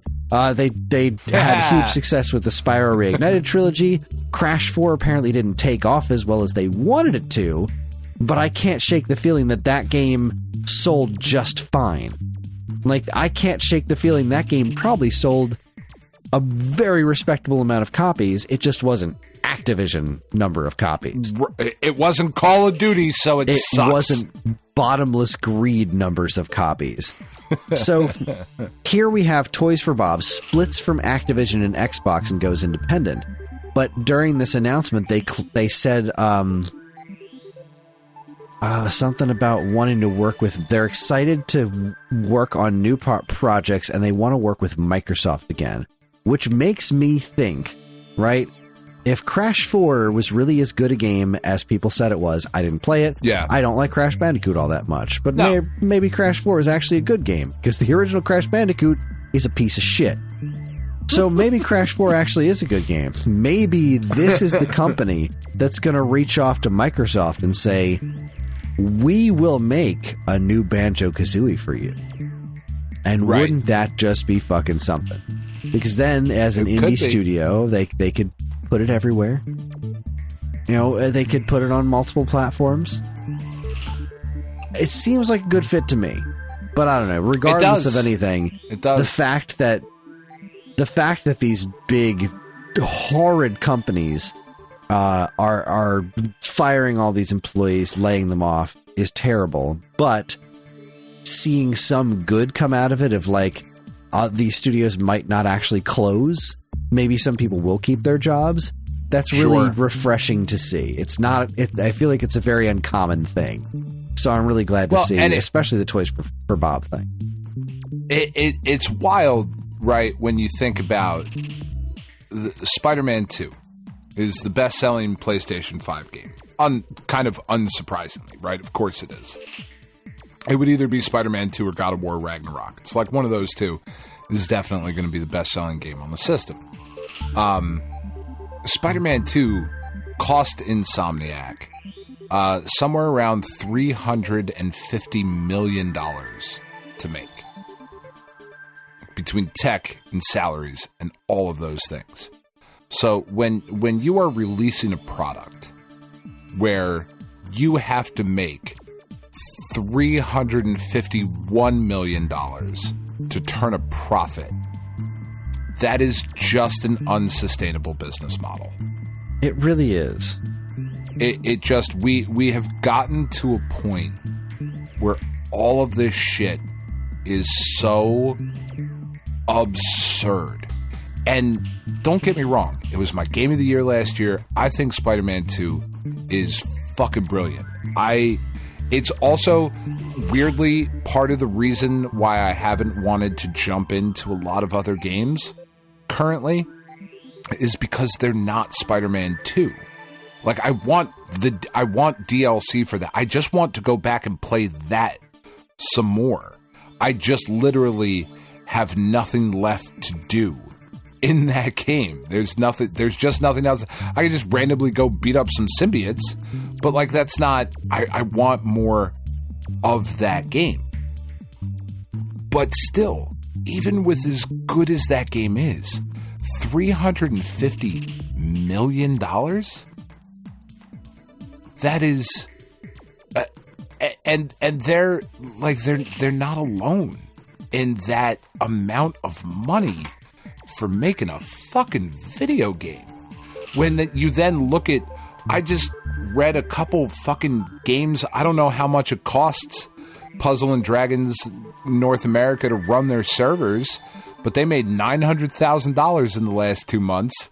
And I promise you it didn't cost them $900,000 yet to fucking develop anything for Puzzle and Dragons.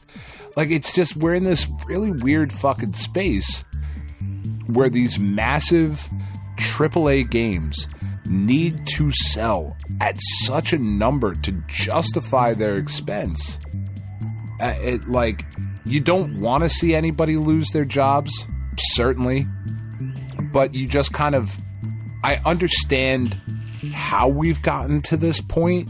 I'm not happy that we've gotten to this point, certainly, because there are so many of those smaller experiences like Astro's Playroom, which is still a first-person Sony title, but that's like a AA title, you know, to keep with the sports metaphor. You know, and there is a decided lack of that from everyone but Nintendo.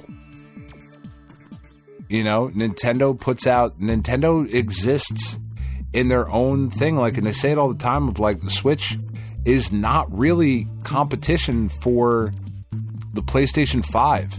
The movie theater is competition for PlayStation 5. You know, streaming services that we're dropping a ton of money on. Like, they just exist in totally different worlds. And I don't know. I kind of hate it. I love all the indie studios that are out. I love a lot of the big budget games, but it's just an unsustainable practice. I don't see how you can just keep doing that going forward. Yeah, and it's everybody. You know, you look at Square and everyone jumping on the live service train, and it was all so obviously unsustainable from the get-go. When we started seeing, you know, excuse me, I started talking about this around the Xbox 360 and PlayStation 3 era, because that's when the waves started crashing that long ago. Remember when Electronic Arts and Capcom, they were coming up with new ideas. They were like, you know what? Mirror's Edge. Capcom's gonna try Dark Void and that weird Bionic Commando where his wife was his arm. Like, they were willing to take chances. They were willing to take a shot and see what stuck. And then any of those projects not selling became the end of the world. It's like, well, this sold okay, but it didn't sell. It made some money, but it didn't make all of the money. And that's the difference between a sane person and a fucking video game CEO, because it's never an about executive. I think Jim Sterling said it best. James Stephanie Sterling, said it best when it's like, we don't want a lot of the money, we want all of the money. All of it. It's not an exaggeration. It's not. There has to be infinite growth. Every year you need to make more money than the last, and if you didn't, then you have failed. And that doesn't make any fucking sense. People only have so much time.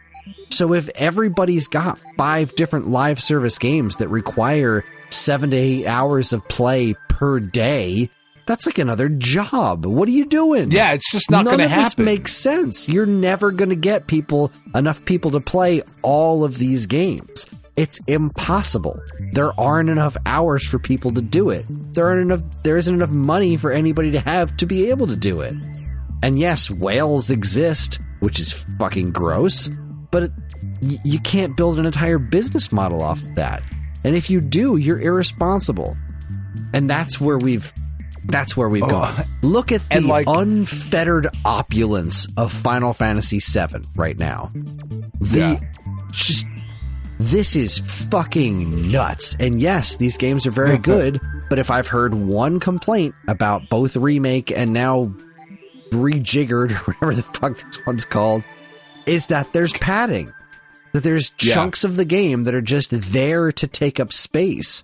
And well, then why didn't somebody edit this and just make it one game?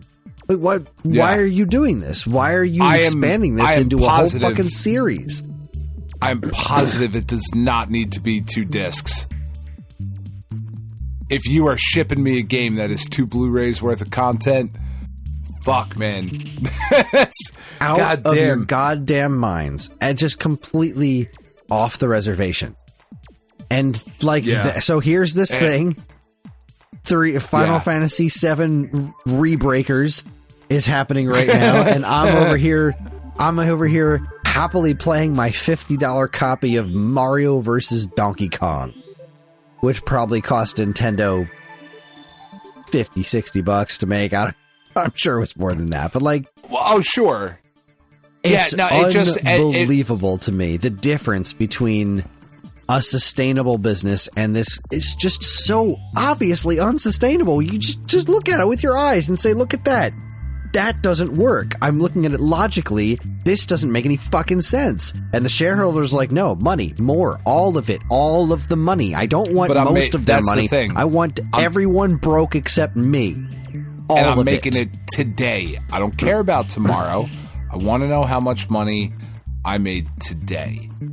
It's interesting too. Kitase, who is in charge of the Final Fantasy VII project, was on a podcast recently and brought up, I don't know how, if the host of the podcast led him into this question, or if he just kind of brought it up on his own.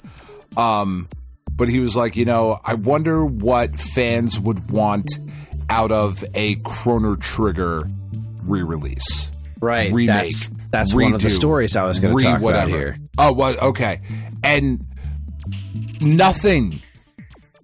I just want you to put it on the PlayStation 5, the Switch, and the series. I don't want you to do literally anything else to that game. I don't want you to make it prettier. That game, it doesn't fucking need anything else. No, you know what? The Steam release that they've got cooking right now with widescreen support and all that. Perfect. Done. That's fine. That's the one. Do not do the Final Fantasy VII thing to it. Don't do the Final Fantasy VII thing. I will say this. There is one thing that there's exactly one instance where I would want to see Chrono Trigger redone, right? If you're going to remake Chrono Trigger, there's exactly one way I want to see it look, and that is Dragon Ball Fighter Z. Make that game just 100% the exact same game, okay? You don't move anything. Gameplay 100% don't change identical. The story. Don't do anything to it. A thing. Don't change the way it feels to control. Just redo the sprites, okay? Not even different sizes. But use the graphics engine of Fighter Z. I want it to look like an Akira Toriyama cartoon. I don't need dynamic cameras. I don't need any of that shit. Just make it look like that. That's all I would want, right? Because, like, there was a very, very brief bit of, like, actual Chrono Trigger anime in Japan. There's that animated cutscene that they put in the beginning of the PlayStation version. I fucking love it. I love seeing those characters drawn like that. Nothing against the sprite work. It's amazing. But, like, I fucking love Toriyama's art. So make it, just make that game exactly as it is, to the point where you could press a button and swap between the classic and modern graphics, like they did with, like, the Dragon's Trap, just like the Modern Way Through the Dragon's Trap. Literally that game, except with prettier graphics. That's all you should ever do to Chrono Trigger. And I don't want that HD 2D nonsense. I don't want it to look like the sprites are floating over a background. That it's a very cool look, but you don't need to. That's not this game. Do not do that to Chrono Trigger, because that's not what that game should look like. That's it. Leave it alone. Don't expand it into a 19-game, multi-billion-dollar project. Fuck off with that nonsense. It's a weird fucking world that we live in currently, where video games cost that fucking much money to make. But then at the same time, you have a thing like Pizza Tower, which took the internet by storm last year, It's got all types of merch and plushies and all this shit. And it was like 4 or 5 dudes who fucking made that game. It's made like $2 million, $3 million. It has changed those people's lives. You know?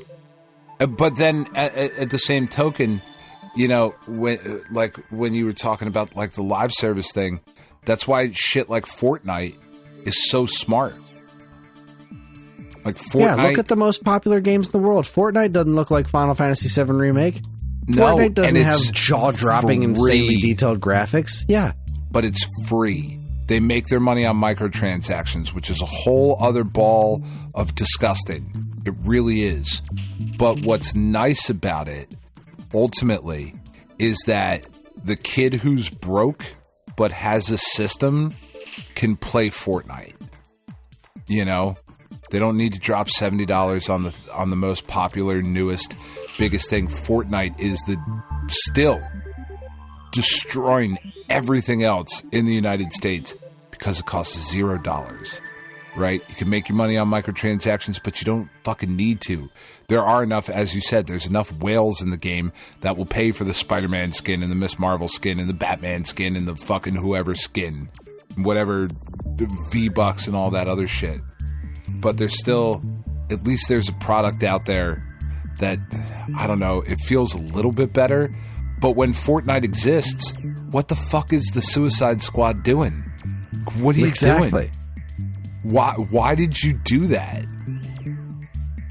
Ignoring all the other stuff that's wrong with Suicide Squad, like, and the Avengers game. Why did you make that a fucking live? So what are you doing?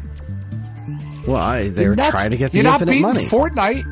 They were trying to get the infinite money. They're just looking at well, if we make this a live service, then people don't buy the game once. They buy it over and over and over again. We get infinite money forever from the live service. But Fortnite did that already. Like, Fortnite did the thing. I know. We know it because we have brains. But everybody else, all the executives look at it and say, well, this is just an endless cycle of money, so we have to do that. So we will have infinite money forever. Speaking of terrible business decisions, Sega seems to be coming to grips with the fact that releasing Sonic Superstars on the same platform a few days away from Super Mario Bros. Wonder was possibly a bad idea. You think? Maybe. Just maybe. Boy. I think that's absolutely hilarious that the story... Everybody could have told you that, Sega. Everybody did tell you that. Everybody, in fact, did. Looked at you and said, headline, this is a bad idea. What are you guys doing? Don't do that. Why are you launching against Mario Wonder? Like, I understand, like, Spider-Man came out at the same time, but that's kind of a different audience. Like, it probably would have been silly to release it against Spider-Man on its own had Mario not been there. But you're literally launching a 2D Sonic against a 2D Mario. What were you thinking? Yeah, like for better or worse, we've already had that discussion. Sega does not make a platform anymore. We've already... That conversation's been ended. People made their choice. It was not Sega. That's okay. Yeah. 2 weeks. 2 weeks later would have made all the difference in the world. Or earlier. One or the other. Wait, one or the other? Yeah. Just earlier would have been better. Earlier would have been don't better. Don't do it the same month. Don't do it the same month. I would imagine, get away from having not played either of the two, I would imagine Wonder, like, objectively, as far as like a gaming experience is concerned, I would imagine Wonder is a better game than Superstars. That is my understanding. I don't know that to be a fact. I don't care one way or another. I know, like, there's subjective opinions and all of that. I would just, based on the fact it's a new Nintendo 2D Mario where they really actually tried this time versus the annualization of the Sonic franchise that Sega seems to be going with, I would have to hazard a guess that Wonder is a better thing. Not that Superstars is bad, but that Wonder is better. So earlier, release it 2 weeks before Wonder, everybody buys it, and they're like, oh, this is fucking great. We finished it. Now I can't wait to play Wonder. Yeah, like, you don't put it on, like, 3 days apart? What the fuck's wrong with you? It's real dumb. It's real dumb. What's less dumb sorry, I can't make a transition. I have no idea how to do this. No, it's fine. I have a different story here from Nintendo Life. Rare 80s Super Mario figures have been preserved via 3D scanning. I didn't know that was a thing. People preserve old action figures by 3D scanning them? That's wild. Yeah. There's a whole market on eBay of people selling parts for quote-unquote customs for like Marvel Legends and the McFarlane toys and whatever, and they're scanned and 3D printed copies of other toys, scaled up, scaled down, in scale with whatever it is that they're selling. People will do their own like custom head sculpts for things, and then 3D print those. Like there's this huge like underground toy market going on, which is kind of cool. 3D printers fascinate me. They fascinate me. I want one. They're I wouldn't do anything with it. Machines. Be like, oh look, I made boobs. You know, like I would do something stupid with it. But they are, that to me feels like the future. You know, we don't have the flying cars, but I can just like make a thing. That's kind of cool. Well, last but not least, we'll get this one from Kotaku as a breakdown here. There was a Pokemon Presents this week. There was some Terror Raid battles coming to Scarlet and Violet. Captain Pikachu is coming to Pokemon Go. Some more information on Pokemon Sleep. Pokemon Masters, Pokemon Cafe Remix, Pokemon Unite, blah blah blah blah. But the big stuff was that there's the trading card game is coming to mobile phones.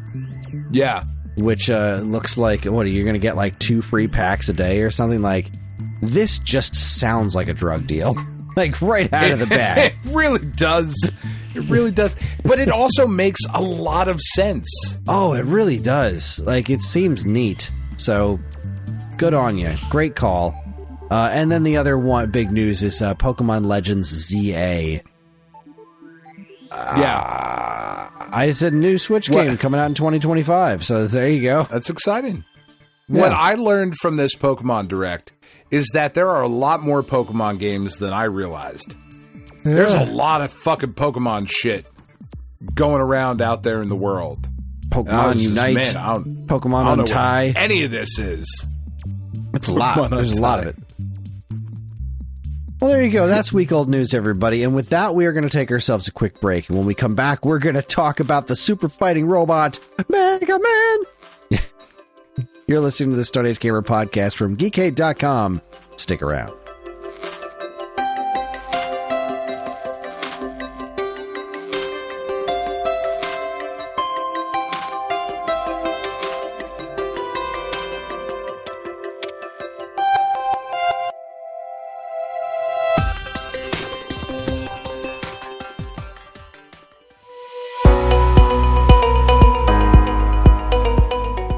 Hi everyone, Kris here.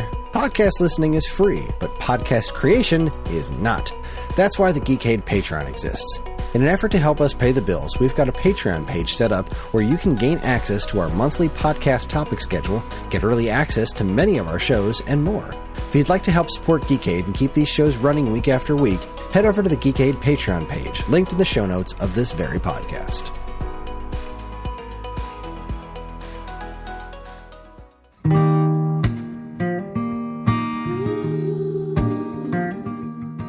We are Safe at Home, the leading dog rescue in the heart of New Jersey. Are you searching for a loyal companion, a dog that will bring love and joy to your home? Look no further than Safe at Home. At Safe at Home, we believe in giving every dog a second chance. We rescue, rehabilitate, and find loving forever homes for dogs in need, right here in the Garden State. Our dogs are ready to make a lasting impact on your life. Each one has a unique story, a wagging tail, and an incredible capacity for love. When you adopt from Safe at Home, you're not just gaining a pet, you're becoming a part of our family. Our dedicated team ensures a seamless adoption process, providing ongoing support and guidance. With New Jersey's beautiful parks, beaches, and trails, you and your new furry friend will have endless opportunities for adventures and cherished memories. Safe at Home relies on the support of compassionate individuals like you. Your donations and volunteer work enable us to continue saving lives and finding forever homes for these amazing dogs. Join us in creating a safer, happier community for dogs in New Jersey. Together we can make a difference and give every dog the chance to feel safe at home. Visit our website or call us now to learn about how you can be a part of the Safe at Home mission. Safe at Home, because every dog deserves to be loved and protected. www.safeathomerescue.org.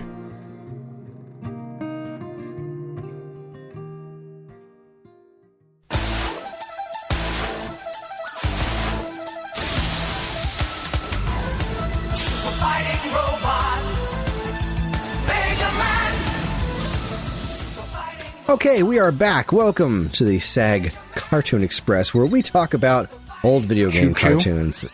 Choo-choo, motherfuckers. I will say that I did spend... This is another thing that put me behind schedule this week. I lost about an hour and a half to working on the Cartoon Express. There are 2 cartoons that need to be, like, organized and, like, cut into individual episodes and stuff.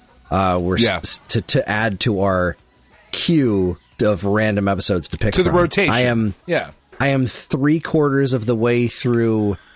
Oh, what the fuck is that show called? I have it here. The Power Team. Like 3/4 of the way through the Power Team. The Power Team was the Acclaim cartoon. Oh so my it god! Is Quirk, Bigfoot, like the monster truck Bigfoot, and Kuros from Wizards and Warriors. But the file that Evan got was every episode, because it was part of a show called Video Power. So this is just the Power Team animated segments split out. Wow. And they're in order, but they're all one continuous, like one file. So we couldn't like pick individual episodes. So I'm splitting them up into the individual episodes so that we can add them to the Plex server so that we can have random episodes of it. I'm about 3/4 of the way through the series, but it was taking too much time. I was like, all right, this is not what I need to be doing with my life now. As much as I want to, I got to stop and move on to something else. So unfortunately, Power Team and the Saturday Supercade are not in the mix yet, but we have them. They just need to be organized and shuffled in. It will happen over time. Don't worry, we have plenty of other shows to choose from. But regardless, what we're talking about today is Mega Man Season 2, Episode 12, Bad Day at Peril Park, originally aired November 26th, 1995. I have thoughts. Did you watch this show regularly when it was on? Yes, I did. Me too. I thought it was fucking loved this awesome. Show. Fucking loved this show. There's so much wrong with it. First of all, oh my god, it's so much better than Bubsy. Dear God. Oh well, yeah, so much better. Not a high bar, but yes, 100% agree. Why is this episode so sexy? It's a very sexy episode. Was it a sexy? I didn't mention it. I didn't notice. Why does Mega Man know Gutsman from just his ass? Oh, first of all, that was a whole internet meme. The Gutsman's ass thing, like it was a whole meme. I know. But why Gutsman's? That was amazing. It was amazing. He rips off the suit, the tail of a kangaroo, and immediately it's Gutsman, and they just camera close up on his ass. What is happening? Who came up with this? Then there's Were they laughing when they did this? Were they like, I hope so. Or was this just the best they could come up with? Like, I'm so curious. Then there was one of the commercial breaks. They have like the static, Mega Man, and like he's there, or roll on one image. But then one of the images was Rush at the end doing the pay me like one of your French girls. Pay me like one of your French girls pose. Like, what the fuck is happening? And that was in every episode. I remember that crystal clear. That pose and him on every episode. It's a strangely horny show. It's very weird. Oh my god. Here's the main issue that I had with this episode, Chris. It has nothing to do with the content or tone or anything like that. the animation is pretty cool for the most part, except when they just decide to not give a fuck about proportionality at all. Are you talking about that one scene with the kid's hand? Because that one stuck out to.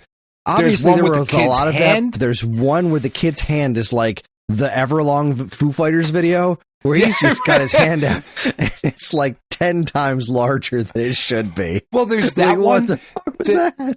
One of the fucking harpoons that Mega Man shoots through the Leviathan. It's this giant fucking monster, and it goes through the monster's entire fucking head. And like Mega Man apparently shot that out. But then minutes later, he shoots one at Gutsman. And Gutsman just like catches it and is like, oh, I'll just bend this tiny little fucking harpoon in. Like, what the fuck is that? There's one where like, there was one scene where Mega Man shoots the fucking top of the tram car out to like jump out and start shooting at the flying saucers. And it looks like he jumps like 50 feet into the fucking air to get through this hole. But then he lands on top and like Mega Man is as big as the fucking tram car. It's just, the proportionality is just completely fucking ignored. And then just call it bothered me when I was a kid watching this show that they would just call him Mega, as if like his surname was Man, his man, and his first name is Mega. That works when like Black Cat is like, "Hey Spider," you know, like when she's doing it in like a playful, sexy kind of way. But I'll take it a step further. It works in Japan when his name is Rock, and then his superhero persona is Rockman. They could have just called him Rock because he's still Rock in this show. But no, they call him Mega. They call him Mega. And like, I just imagined like a meeting of the Justice League, like where Superman is the first one at the table, right? And like the other heroes start walking in.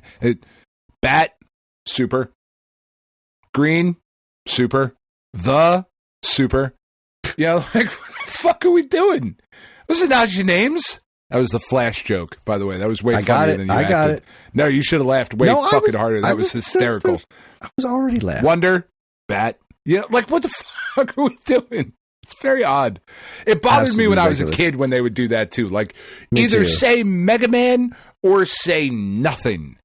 Either of those are a better choice than Mega. Yeah, calling it his nickname being Mega was absolutely ridiculous. Yeah. Or Eminem. Just call him Eminem. I do have to also say, this show's intro, as the kids say, fucking slaps. Oh, it does. This theme song is so good. And the animation in the intro is ridiculously good. And I later learned in life is actually partially from an unrelated anime. There was I think it was a pilot, or at least some sort of attempt at making a Mega Man cartoon that looked like the Mega Man artwork, not like this cartoon. Mm-hmm. And so that's why when you see in the beginning, like the bullet things that have the big googly eyes, you know, that's from a different attempted Mega Man cartoon entirely. And it was just folded in there. So that's neat. As the episode begins, we have a child just actively taunting a really freaky looking robot dog. Yeah. So already I'm rooting against this kid. Already I'm looking at this kid like, look, you're going to you get what you pay for, kid. Like, you are about to enter the find out phase. That's because you're taunting a robot dog who's clearly going to kill you. But and this is a world like where it's been clearly established that there are robots and some of them are bad. It's not like this kid is like, oh, I don't know what this thing is. Like this is an established thing. Yeah. But I think the thing that really took me aback most of all is because I watched every episode of this show when it was on when I was a kid. So I vaguely remembered this one. But I don't ever think I pieced this together. And I'm not 100% sure this was intentional. But it looked like the robot dudes that were chasing him were bad box art Mega Mans. Yeah. They looked like they were designed after the box art Mega Man. That's the feeling I got.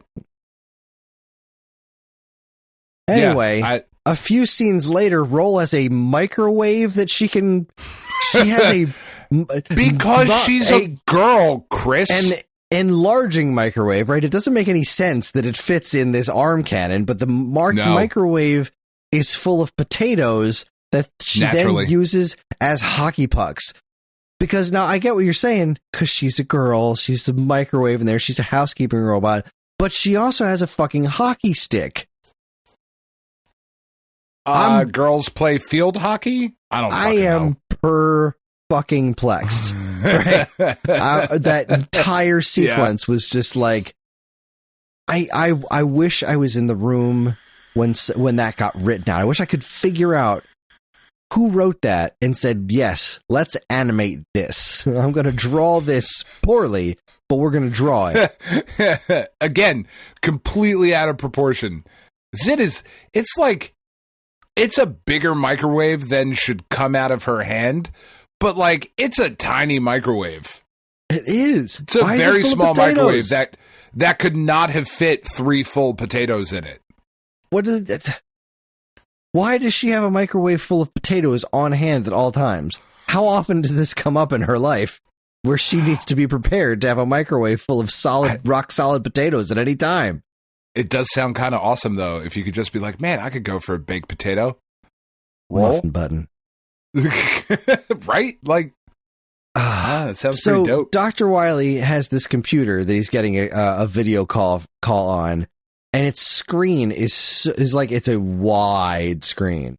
I had to write that down. It was an unbelievably wide screen. And then, of course, I just wrote down, it's the Gutsman's ass episode, because I forgot that's what this was. And then I went on this tangent of just not being able to believe how many of these voice actors were in Dragon Ball Z and Beast Wars. Like the original Ocean dub of DBZ and Transformers Beast Wars had so many of these actors in it. Like Goku, Mega Man was also Goku in DBZ, and Cheetor in Beast Wars. And these are just the ones that I know, right? I know, even though he sounds completely different, I know Dr. Wily was also the same voice actor as Piccolo. And I know Cutman was also the same as Krillin. It's just so fucking wild to me. Like, those voice actors, I have such a nostalgic connection to these specific voice actors. So wild. But speaking of the animation, did you notice how many dead-eyed stares there were in this show? There's a lot of dead-eyed. I mean, they are robots. Yeah, but like even the humans too. Like this happened to Dr. Light a handful of times. You'd just be talking, and then as soon as the next person starts talking, he's no longer looking at them. He's looking through them. Just dead-eyed into space. Zero thought. Not a thought in his head. Just there's a lack of blinking. Blinking really like helps to show that the character is alive, because otherwise they are just staring into space. It's the complete lack of care. And then they're on that moving train, right?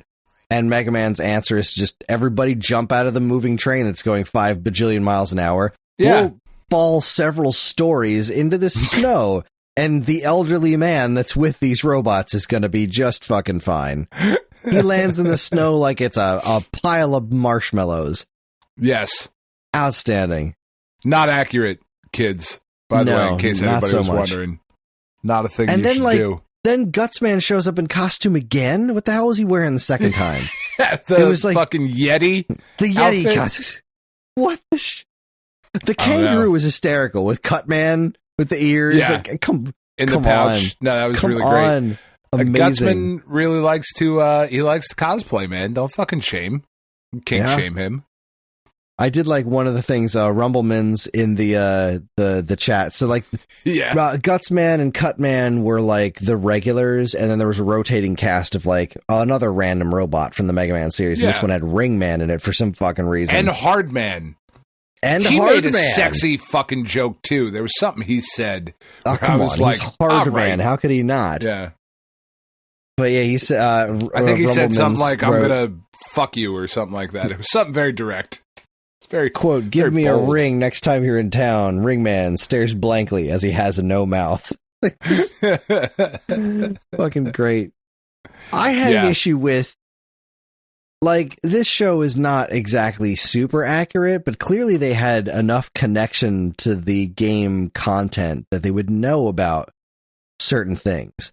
But this episode did things that were so contrary to established things in the game that seem really weird to have like just missed.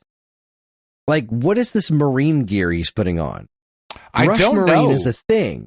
Like, Rush Marine is a thing, and you had Rush turn into like a wave runner at some point. Like, why not just use Rush Marine? It's one of the things that's in the game. You could just do that. The other thing was that sounds hard to animate.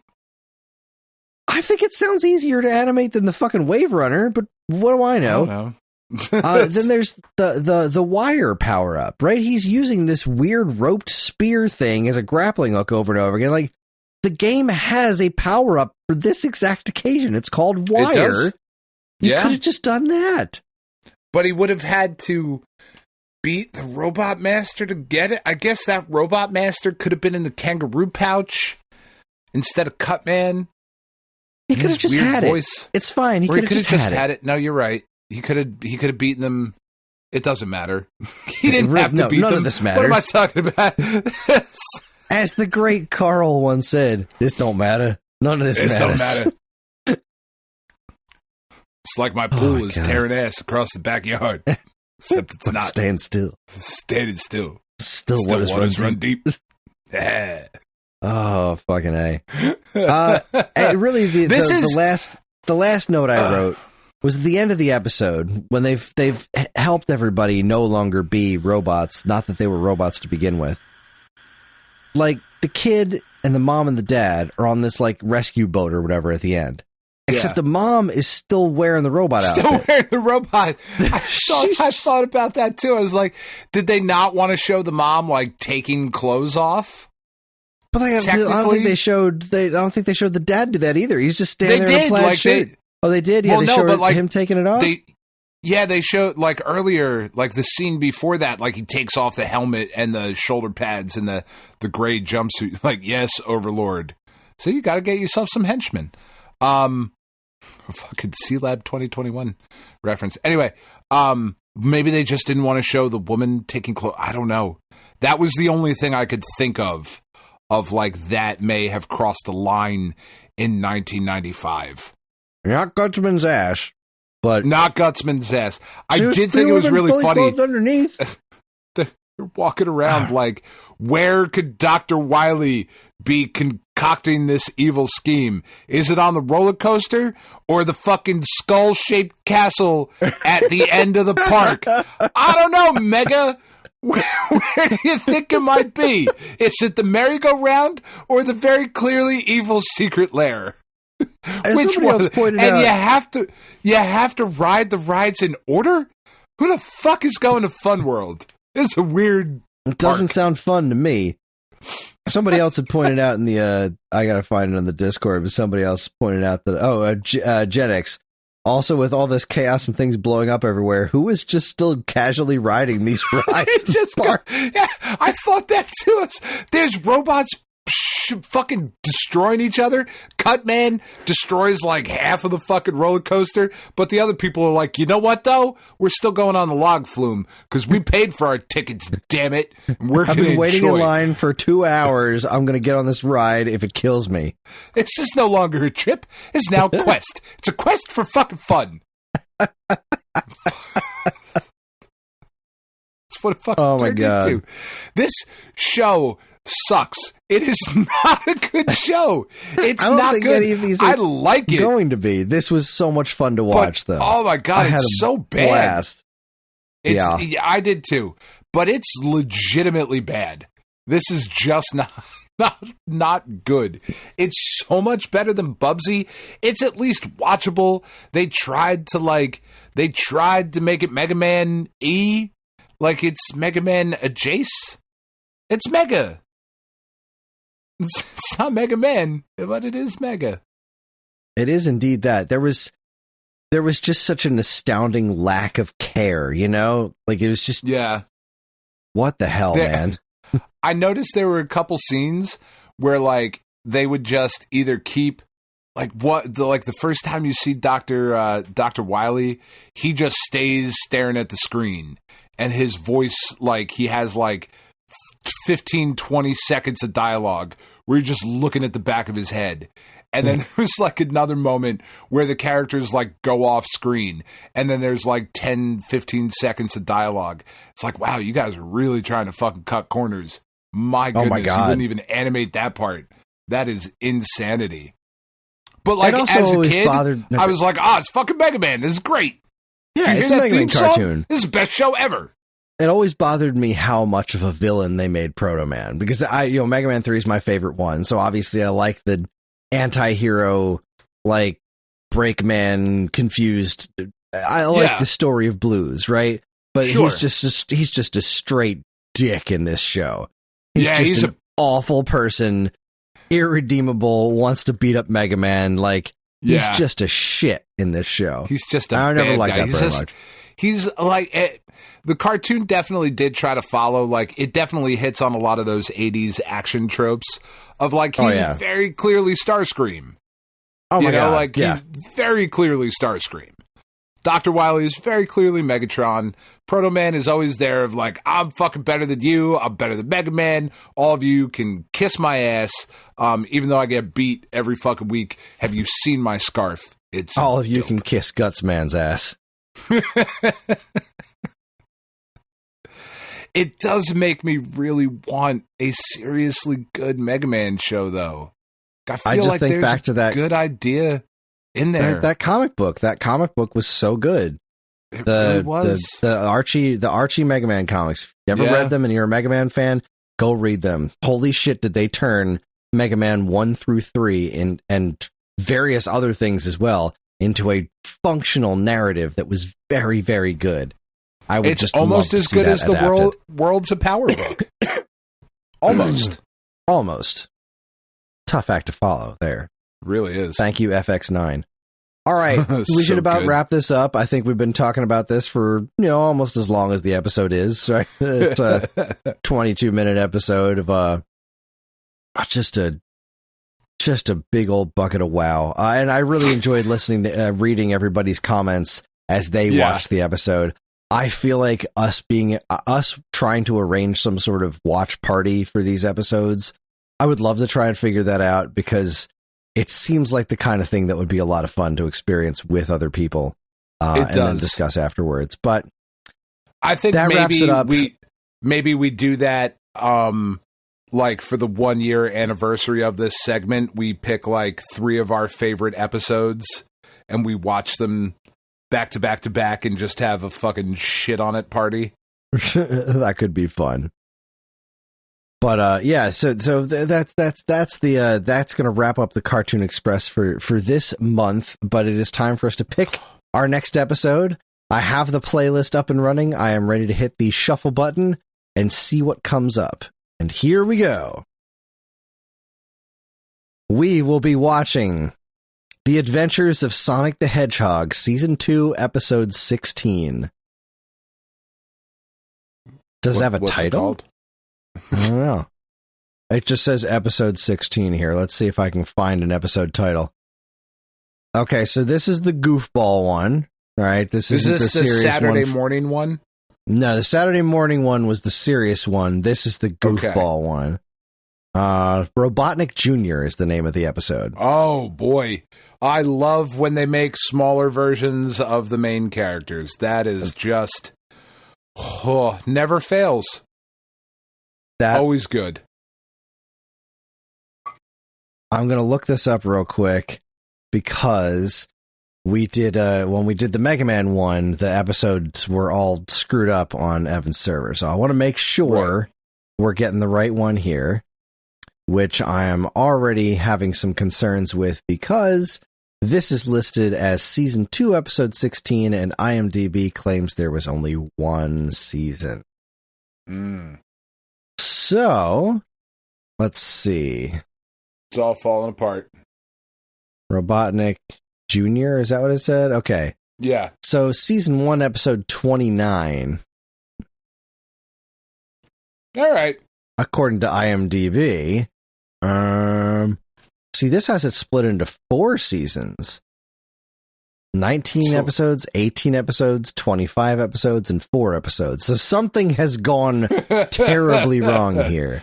Something has gone amiss. So I'm just going to say that we are watching the episode of Adventures of Sonic the Hedgehog that, according to IMDb, is episode 29, Robotnik Jr. If you need help finding this episode to watch, jump into our Discord and let us know. We have ways of helping you with that. That's all I will say about that. Are you excited for Jaleel White Sonic the Hedgehog? I mean, anytime it's an Urkel vehicle, you just know he's going to bring it. He never doesn't. Yeah. Chili dogs. Jesus Christ. This is going to be awesome. I also used to watch the shit out of this show. I did not. I am so unfamiliar with this. Unsurprisingly, right? I don't remember it being good. I remember not caring for it at all, but I would watch. I would almost hate watch it because I was such a Nintendo goon. I'd be like, look at this nonsense. You wish you were the Super Mario Brothers Super Show. Look at what these fucking Sega douchebags are watching. Bunch of pussies. That's exactly what you sounded like back in the day. Very absolutely, you nailed it. Very foul-mouthed young man. Walking around the playground, calling everybody a bitch boy. Oh, Jesus. Boy. Bunch of Sega fuckboys. Let's go. All right, I'm going to throw this in the Discord. Our next episode will be this. All right, and there we go. That's it. That's going to wrap it up for us. That is our show. Join us next time for a listener request topic. That's right. We will be comparing the Super NES and Game Boy Advance libraries to determine which system was truly better.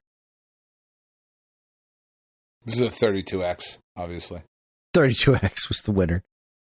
So there you go. I think that's going to be a lot of fun. That's going to be a great conversation. So too. I am really curious to. I'm pretty sure I know where I am going to land. But I'm really interested. I feel I know in my heart where I'm going to land, but for some reason I don't land. I know what I think is better off the top of my head, but we'll have to see. That's what makes this such an interesting topic. Yeah. So we'll see where we land. But anyway, we're on most social media platforms, and if you want to get in touch with us, we aren't very difficult to find. All it takes is a quick look at our show notes, and you'll see links to our social media accounts, as well as all manner of other fun stuff, like a link to our namesake, StoneAgeGamer.com, and more useful links than you can shake a joystick at. If you'd like to get early access to this show's episodes, as well as a bevy of other shows on the Geekade Podcast Network, check out our Patreon, also linked to in the show notes. It helps keep this show running week after week, and all our patrons are loved and appreciated. This show's theme song, Squared Roots, was written by Banjo Guy Ollie. You can learn all about his wonderful music and more by following the link to his YouTube channel, also in the show notes. And finally, as always, we'd like to thank our intrepid editor, Evan, for making the show listenable for all you folks. We'd like to thank all you folks for listening in the first place. That's it, everybody. On behalf of Dan and myself, keep playing games.